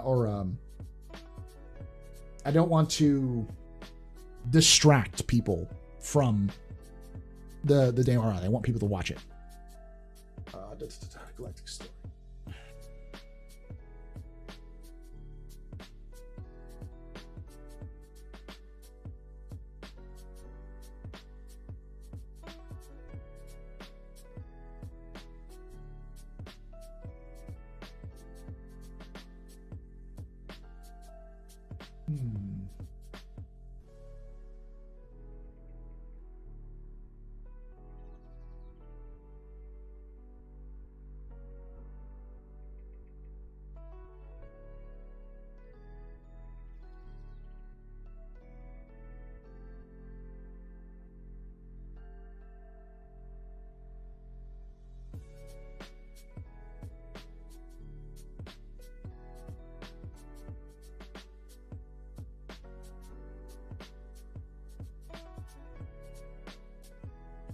I'll be right back, and then I'll try to find this and talk about it. Try to find my notes on it.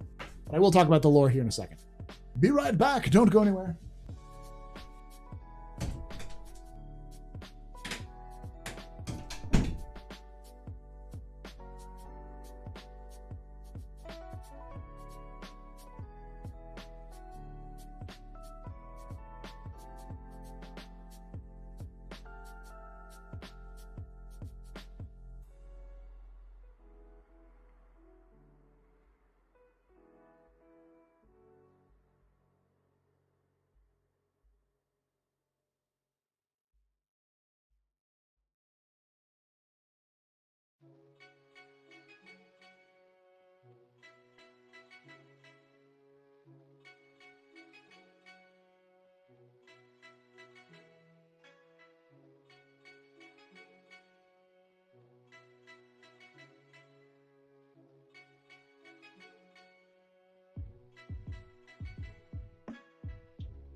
keep doing that.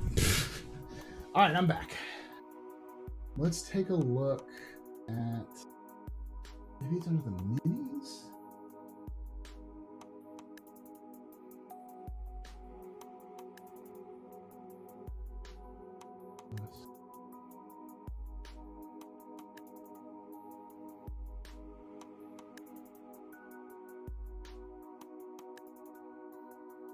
I know I did one.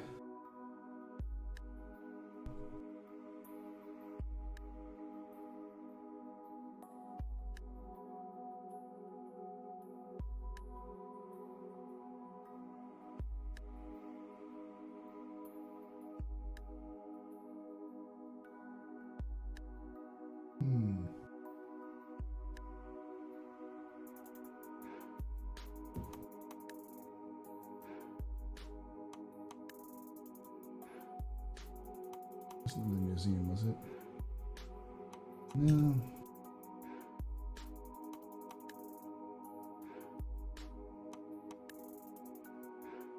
Hey, how's it going, RCH? Sorry about that. I have a cloaking cloak, yes. I should use your room. Thank you, RCH, man. Paul, can you post the rally? What is this? Sure. Let me go to damarrally.com. We post this in chat for you all, those who haven't seen the Daymar Rally. This is the one of the largest player events in Star Citizen. It has they've written their own lore for it. They have they're I would say fairly well supported by CIG in their endeavor. They in fact released a patch just so for the rally. Let's go with this.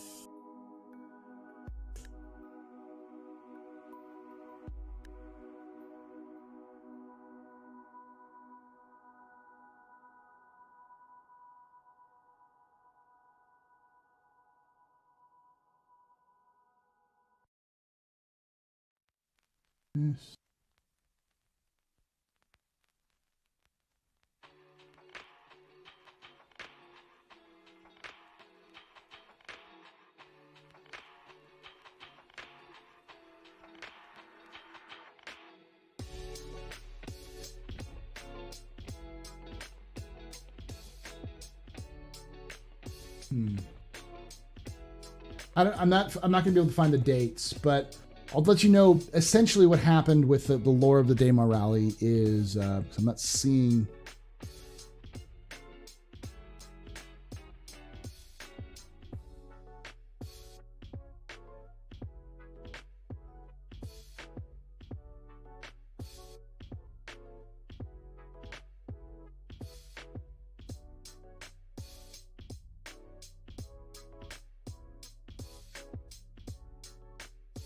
So essentially,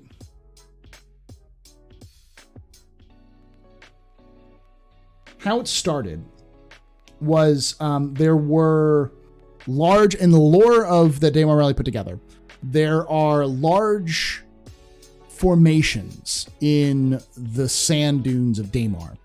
And there are rumors of an old hermit who would carve these formations into the rock to make unique formations, and that these formations were designed for smugglers who would go to Kudre or would go to where is the load start with?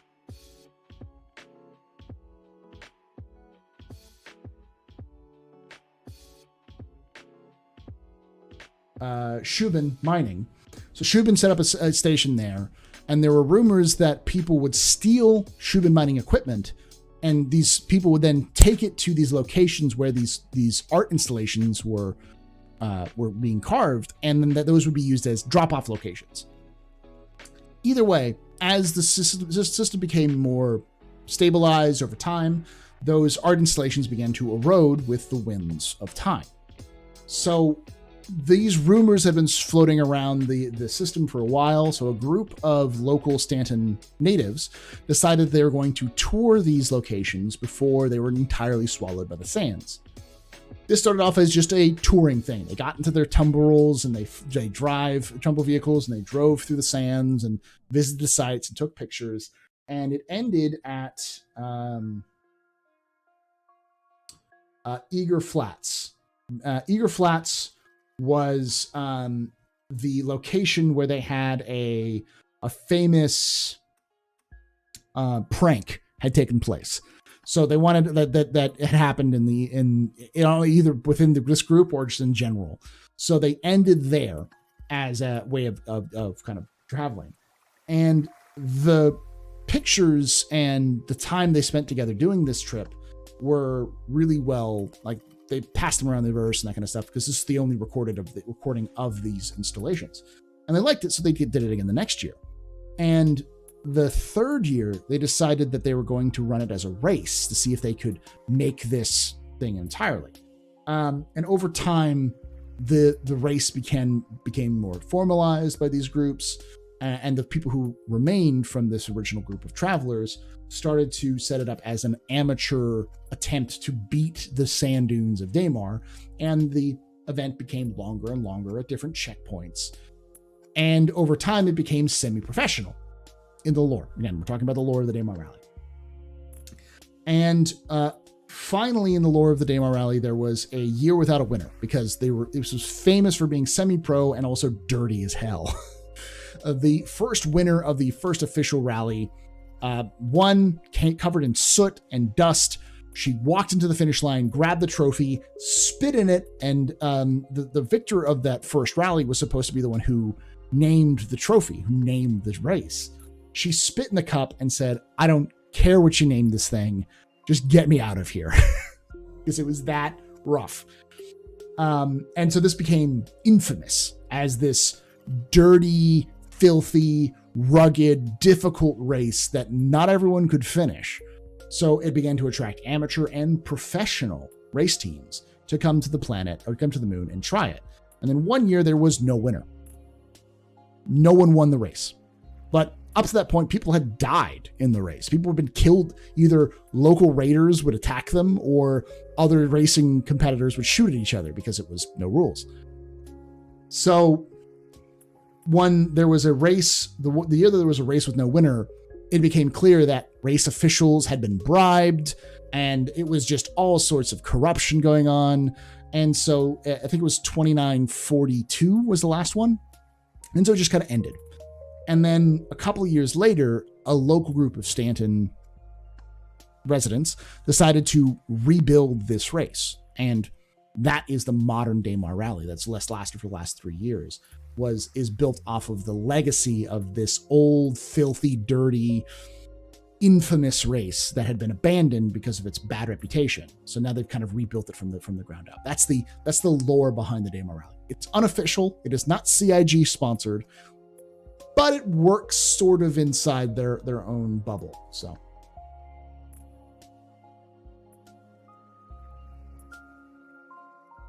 And your life side post just going. I could find a way of just like getting a screenshot of me going and then putting it up there.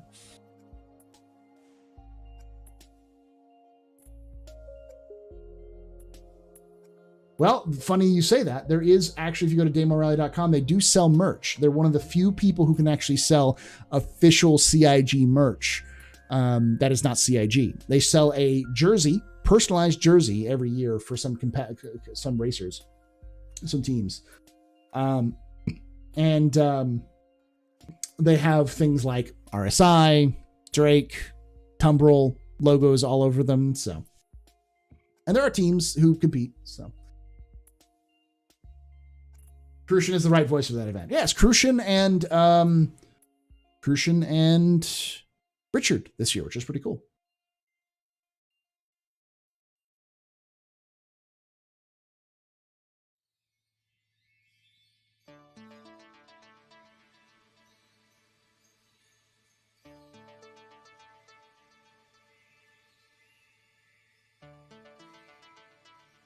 Okay.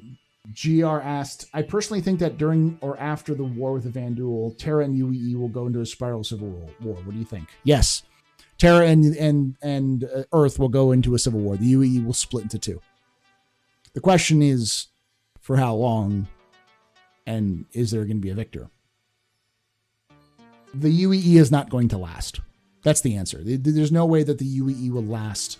It is already fracturing. The question becomes, how long does it last, and who is in charge of it when it does finally break? Yeah, in fact, if you can't enter the rally today because the registration ended back in December, because they need to end it like a month early. But if you participate in the race, you can actually win prizes, like legitimate prizes, official CIG licensed merch. They give away ships for winners. It's pretty cool. It's a pretty cool event. It's been going on for the last 3 years. It's run by Atmos Esports. They're one of those groups they've been trying to do more events in the verse, become more active there. They also do a big demolition derby type game called the Hearst and Hurt Locker.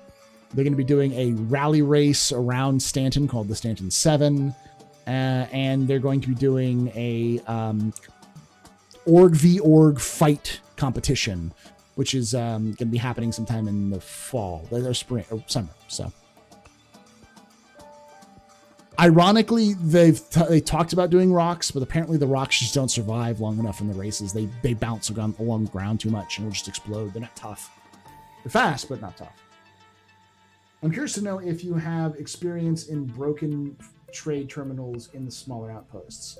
Every so often that happens. When those broken trade terminals happen, it's almost assuredly not the server, but the backend server. And it might be the connection between the server and the backend server. I have heard some people say that when the trade terminals aren't working, it's because the server you're on, the game server you're on, is brand new and hasn't made the connection to the backend server yet. How many teams are competing this year? God, 150, I want to say. They have like 5 servers they're going to be spinning up for it. They're going to be going over 5 servers. What's wrong with the UE government moving to Terra? It makes all the people who live on Earth angry. The reason why people don't like it moving to Terra is because there is an established infrastructure and bureaucracy on Earth that doesn't want to see the capital moved. And because if they move, they'll lose their influence on the government.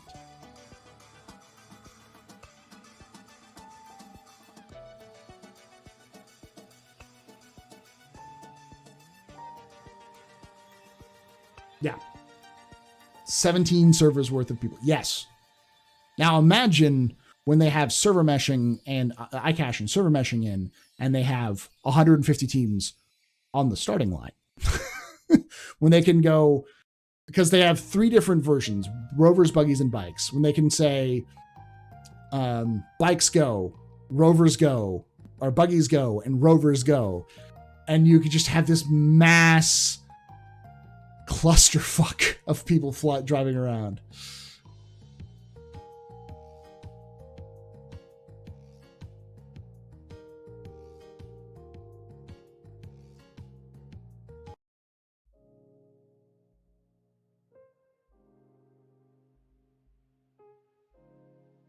All right. No problem there, Joe.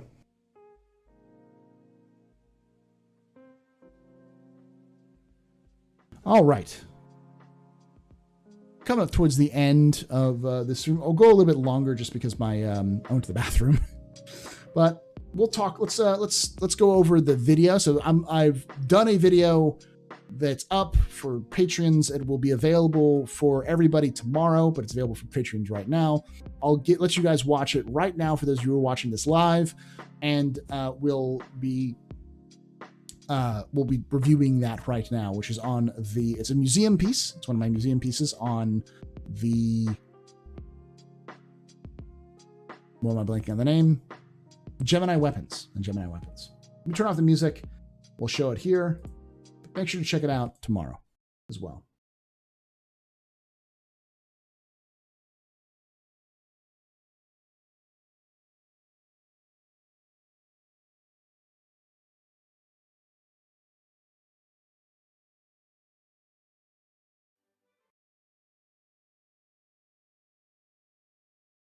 All right.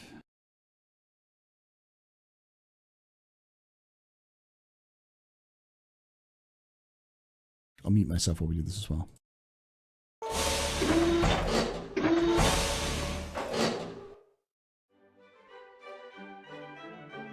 Did you know that at some point, people thought that the only place you'd find this was in my museum? That ballistic ammo was a thing of the past? Well, the company we're talking about today single-handedly saved personal ballistic firearms for the entirety of the UAE. Join me as we talk about Gemini weapons.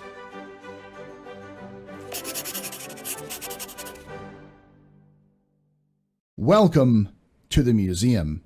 This is a series where I break down the lore of items, vehicles, and ships in sci-fi universes. If you enjoy this, please like the video and be sure to leave any other questions you have in the comments below on your way out. Remember that the museum is supported by your generous donations on Patreon, so think of supporting us there to keep these coming. Today, we're going to talk about one of, if not the, most iconic ballistic manufacturers in the UAE, the arms maker Gemini. We will cover the company's history as well as the many products available from them in the verse. Polly Dalal was a runaway who escaped her alcoholic and abusive parents at a young age. She grew up on the streets of the dusty frontier city of New Junction, on Low in the Corel system, with her partner, Clem. He was a bit of an engineer and a fellow street rat she met early on after her escape. Clem was also the lone survivor of a family of Tevarin, who had fled the cultural purges at the end of the Second Tevarin War. The two lived in a shack, pulling petty crimes to make ends meet. You see, being a Tevarin in a human world, in the Mezzer era, meant just being in public, he would attract a lot of attention. Thus, Polly would use Clem as a distraction, while she was the one to pull the jobs. In these heists, Clem would often have to flee for his life, as just being a Tevarin was practically a death sentence. This reality drove Clem to obsess over his personal security, fearing not only for his own life, but for that of Polly's as well, as he knew if anyone discovered they were living together, her life would be in just as much danger. Clem's knack for engineering, coupled with his obsession for safety, drove him to build his first weapon, what would later be described as a ballistic hand cannon. Polly, who had a keen business sense, saw potential in the hand cannon as their ticket out of the slums. In the decades after the Second Tevarin War, ballistic weapons had fallen out of favor. The long engagements from the last war had proved that lack of ammunition was a detriment in the battlefield. One publication even postulated that in the future, the only place to find ballistic ammunition would be in a museum. All manner of exotic firearms, firing lasers, plasma, distortion, electric, and chemical damage came to the forefront. There was, however, many who still preferred the solid grip and punching power of a reliable ballistic weapon. Polly had noticed a trend of many outlaws and bounty hunters going to markets and secondhand shops to acquire older ballistic weapons. That was where Clem's hand cannon would come in. On January 3, 2667, New Junction police were called out to a disturbance at a local bar, popular with off-world haulers. This was no typical barroom brawl in this Wild West town, however. The reports were that shots were fired from inside the bar. The police arrived to the loud, reverberating shots echoing from the bar and readied themselves for a shootout or to see the aftermath of something gone horribly awry. To their surprise, all they found was a crowd gathered around Polly, who was firing the weapon into a block of ballistic gelatin covered by heavy armor. Through smoking holes in the armor, they saw the shredded gel underneath, proving it to be the only victim in the shootout. The police quickly arrested her for violating the Armistice Zone laws and confiscated the weapon, Clem's hand cannon. When asked why she would fire live rounds from such a weapon in a public place, she replied with, "To make some money." She quickly paid off her fine, retrieved her weapon, and returned to the bar to pick up a list from the bartender. On that list were the names of the patrons who had made a down payment for one of her homemade weapons, the first official orders of Gemini weapons. Using the down payment from the bar orders, Polly and Clem acquired a shop and began making the first run of their weapons. Word of mouth about the effectiveness of these hand cannons spread fast, and Polly used this positive press to find investors to expand their operations. One of the first investors described Polly as direct and demanding, not taking no for an answer, saying, Polly essentially willed the company into existence. Polly made herself the face of the business, but not out of some sense of ego, but to protect Clem. She feared that if word got out that the weapons were being made by a Tevarin, that the orders would stop coming, or even worse, the Mezzer government would crack down on them. When pressed by outsiders of who was designing the weapons, she would cite Clem and call him her brother. If the curious pressed further, she would spin a tale that Clem suffered from a crippling social anxiety disorder. The cover-up extended even into the name of the company. She chose the name Gemini to play upon the idea that Clem and her were twins. This was an allusion to the ancient sign of the twins of Castor and Pollux, Gemini. It was also a nod to the fact that the twins were said to arrive in a moment of crisis to aid those who worshipped them. Although only manufactured and sold in Corel, the heightened stopping power of these weapons quickly got them clientele from all over the Empire, many making a pilgrimage to Corel just to purchase a Gemini weapon. After decades of steady growth, the company expanded with manufacturing plants in Idris and Terra. With this expansion, Polly picked the slogan the company still goes by today: the only line of defense you'll need. That's a burn. Anybody who knows what line of defense is will know that's a shot across the bow. That is a low blow. It's petty as hell, and I love it. In 2751, Clem and Polly retired and turned over control of the company to hand-picked trusted executives, who all swore to keep Clem's true identity a secret. It was only revealed that the co-founder and designer of what had become the public face of personal ballistic weapons of the UEE was a Tevarin in the early 29th century after the fall of the Mezzers. This revelation was a shock to many, but far from damaging the public image, it put a progressive spin on what many had thought was an old-fashioned and bland company. It is even thought to have caused the record profits of the company in 2812. Though respecting Clem's vision and designs, the weapons have been upgraded with new manufacturing techniques and materials. However, recently, due to new competition in the market and sagging sales, the company's new owner, Huy Batiste, has started moving the company in new directions. Mr. Batiste made the controversial decision to branch out, moving the headquarters from Lowe in Corel to ArcCorp in Stanton. So Gemini is actually headquartered in ArcCorp. Also, I have no idea if that's how you pronounce his name. I just assumed it based off of the looks. Huy Batiste. French people could probably tell me if that's right or not. He also bought out the energy weapon startup Octa to begin building Gemini energy weapons. He even changed their marketing to feature luxury yachts and professional athletes in an attempt to look more refined. All of this was to change the corporate image from that of a weapon for the everyman to the affluent adventurer. While a controversial step, the company continues to keep the sleek designs and affordable pricing that was key to Clem and Polly's vision for Gemini. Now, let's take a look at Clem's legacy in 2951. The LH-86 is a compact and powerful sidearm, designed with a pistol grip for ease of control and a 13-round magazine. It is an effective option for a CQB sidearm with its 30-meter range. Though it lacks the armor penetration of offerings like the Coda from Castak Arms, it makes up for it in sheer volume of firepower. The LH-86 sports an impressive 400 rounds per minute capability.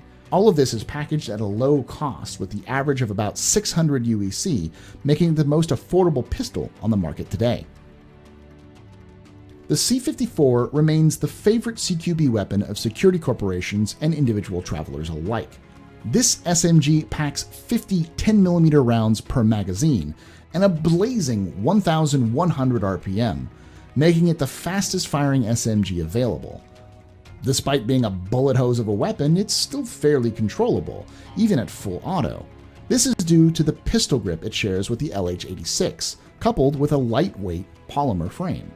On top of all of that, its range of 35 meters marks it as the SMG with the longest range available. It remains one of the best options for fast-firing, long-distance CQB solutions on the market today. However, the cost reflects that, with its price being just under 2,500 UEC, making it the second most expensive SMG on the market today.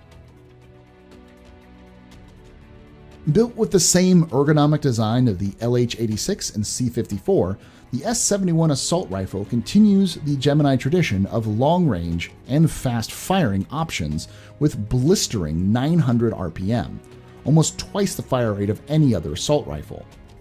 Built with a smaller caliber round than most traditional assault rifles, it lacks the punch of other ballistic models like the Bearing P4. However, it makes up for its lack of stopping power with accuracy, making it the preferred mid-range weapon for private security forces, all at an average cost of 3,680 UEC, comparable to even its closest competitor.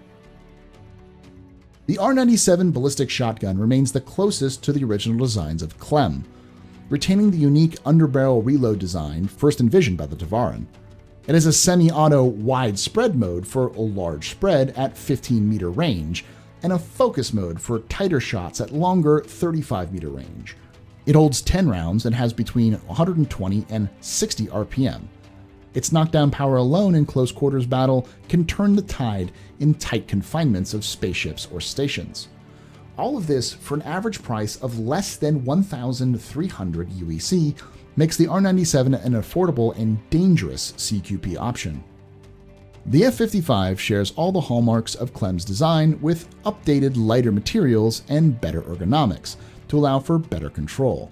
Like all Gemini weapons, this light machine gun blows away its competition with its firing rate, topping out at 1,000 RPM with over 150 rounds per drum magazine. Nothing comes close in the sheer volume of rounds that the F-55 can put down range. However, at full auto, the F-55 is incredibly hard to keep steady. Many users complain that the climb being too sheer for them to handle and reducing the weapon's effectiveness in close quarters. Its range also puts it at a disadvantage. At 30 meters, it is a full 10 meters shorter than the easier to handle and longer range Demeco by K&V. Its saving grace is its price, a full 1,000 UEC cheaper than any other LMG available. Gemini weapons are as unique as their history. Sleek designs with high rate of fire and built at a low cost. It remains a solid choice for any adventurer in the black, though it still lacks the durability and flexibility of other manufacturers. However, if you want something that can put lead down range and won't break the bank, you could do worse than Gemini. Add to that the uniqueness of a Tevarin-designed weapon made for humans is as much a talking point as it is a tool. And after all, if you're going to have to shoot something, you might as well look cool doing it. I want to thank you for watching this. I also want to thank my Patreons on screen now for helping me make this content. If you enjoy this, consider becoming a patron yourself. Just $5 a month can get you early access to videos and even a long-requested podcast version of these videos for easier listening while driving or while at work. Are you a fan of Gemini weapons? Interested in learning more about other weapons and equipment?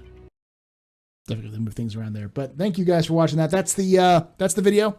If you guys want to watch it again on your own, it'll be available tomorrow. Tomorrow, probably around noon, would be when I guess I'd release it. And if you're a Patreon, it's available for you right now.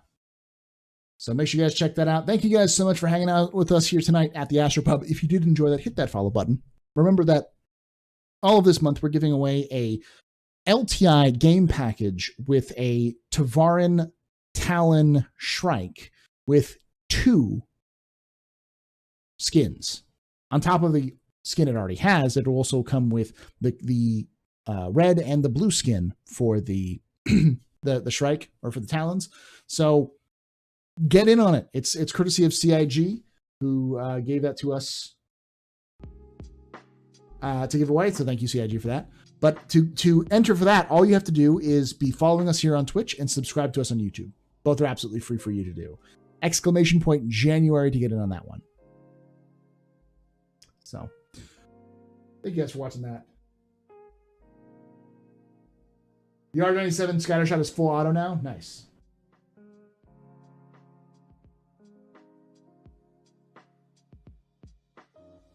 Let me give you guys the link to the January giveaway, because those of you in the Twitch, the YouTube chat are going to try that as well. But there's the link.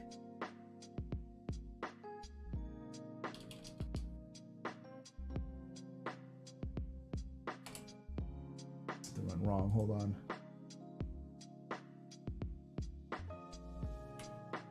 There we go. Do you think we'll be able to make a Tevarin or Vanduul character in the future? I think a Tevarin, probably not a Vanduul. Tevarin and probably Banu and Xian, maybe. We'll see. I think those are natural extensions, but probably paid expansions. Thank you guys for watching again. You don't have exclamation point January. You don't have to put a space between it. Is partner sexual or friend for them? We don't know. We don't know what their relationship was, though. I would take her at her word for it that her and Clem were very much like brothers and a brother and sister, because they kind of were raised together on the streets. So I would assume that it's more brother sister than it is sexual between those two. All right, y'all. Thank you so much for hanging out with us here tonight. Have a good night. I will see you guys tomorrow. We'll be playing some Star Citizen. We'll try to get more people to come in and hang out with us. We'll do some cool stuff. And then we'll be doing our Stompy Fighty Robot stuff on Saturday. And then we'll be hosting the Daymar Rally when that gets started and everything like that. So we'll be moving straight into that to help those guys out. We'll be back on Sunday. And I do want to let you guys know that on Monday, we will be doing a subathon. This subathon is going to be, we're going to do giveaways. We're going to do a long distance. It's going to be in honor of my partnerversary, which happened a couple weeks ago. So we're, I think, 4 years partner, 5 years partner on Twitch now. So join us for that one. If you guys want to join us and try to win some cool stuff, we'll be playing Star Citizen. We might be playing some other stuff. I'll get in contact, but that will be on Monday, and it will be early, like probably around noon-ish my time. So that's like 1 p.m. Eastern, like 10 a.m. Pacific. So like 5 p.m. GMT. And we'll be going probably into the evening. So probably good 8 hours at least. Do I have anything to say about the new Star Wars game, Open World from Ubisoft? I'm looking forward to it, but it's also a Ubisoft game, so I'm hopefully it's good quality. Have a good night, y'all. Like I say every time, hope to see you guys again soon, but if I don't, hope to see you someday in the black. And remember, Ex Historia ad Astra.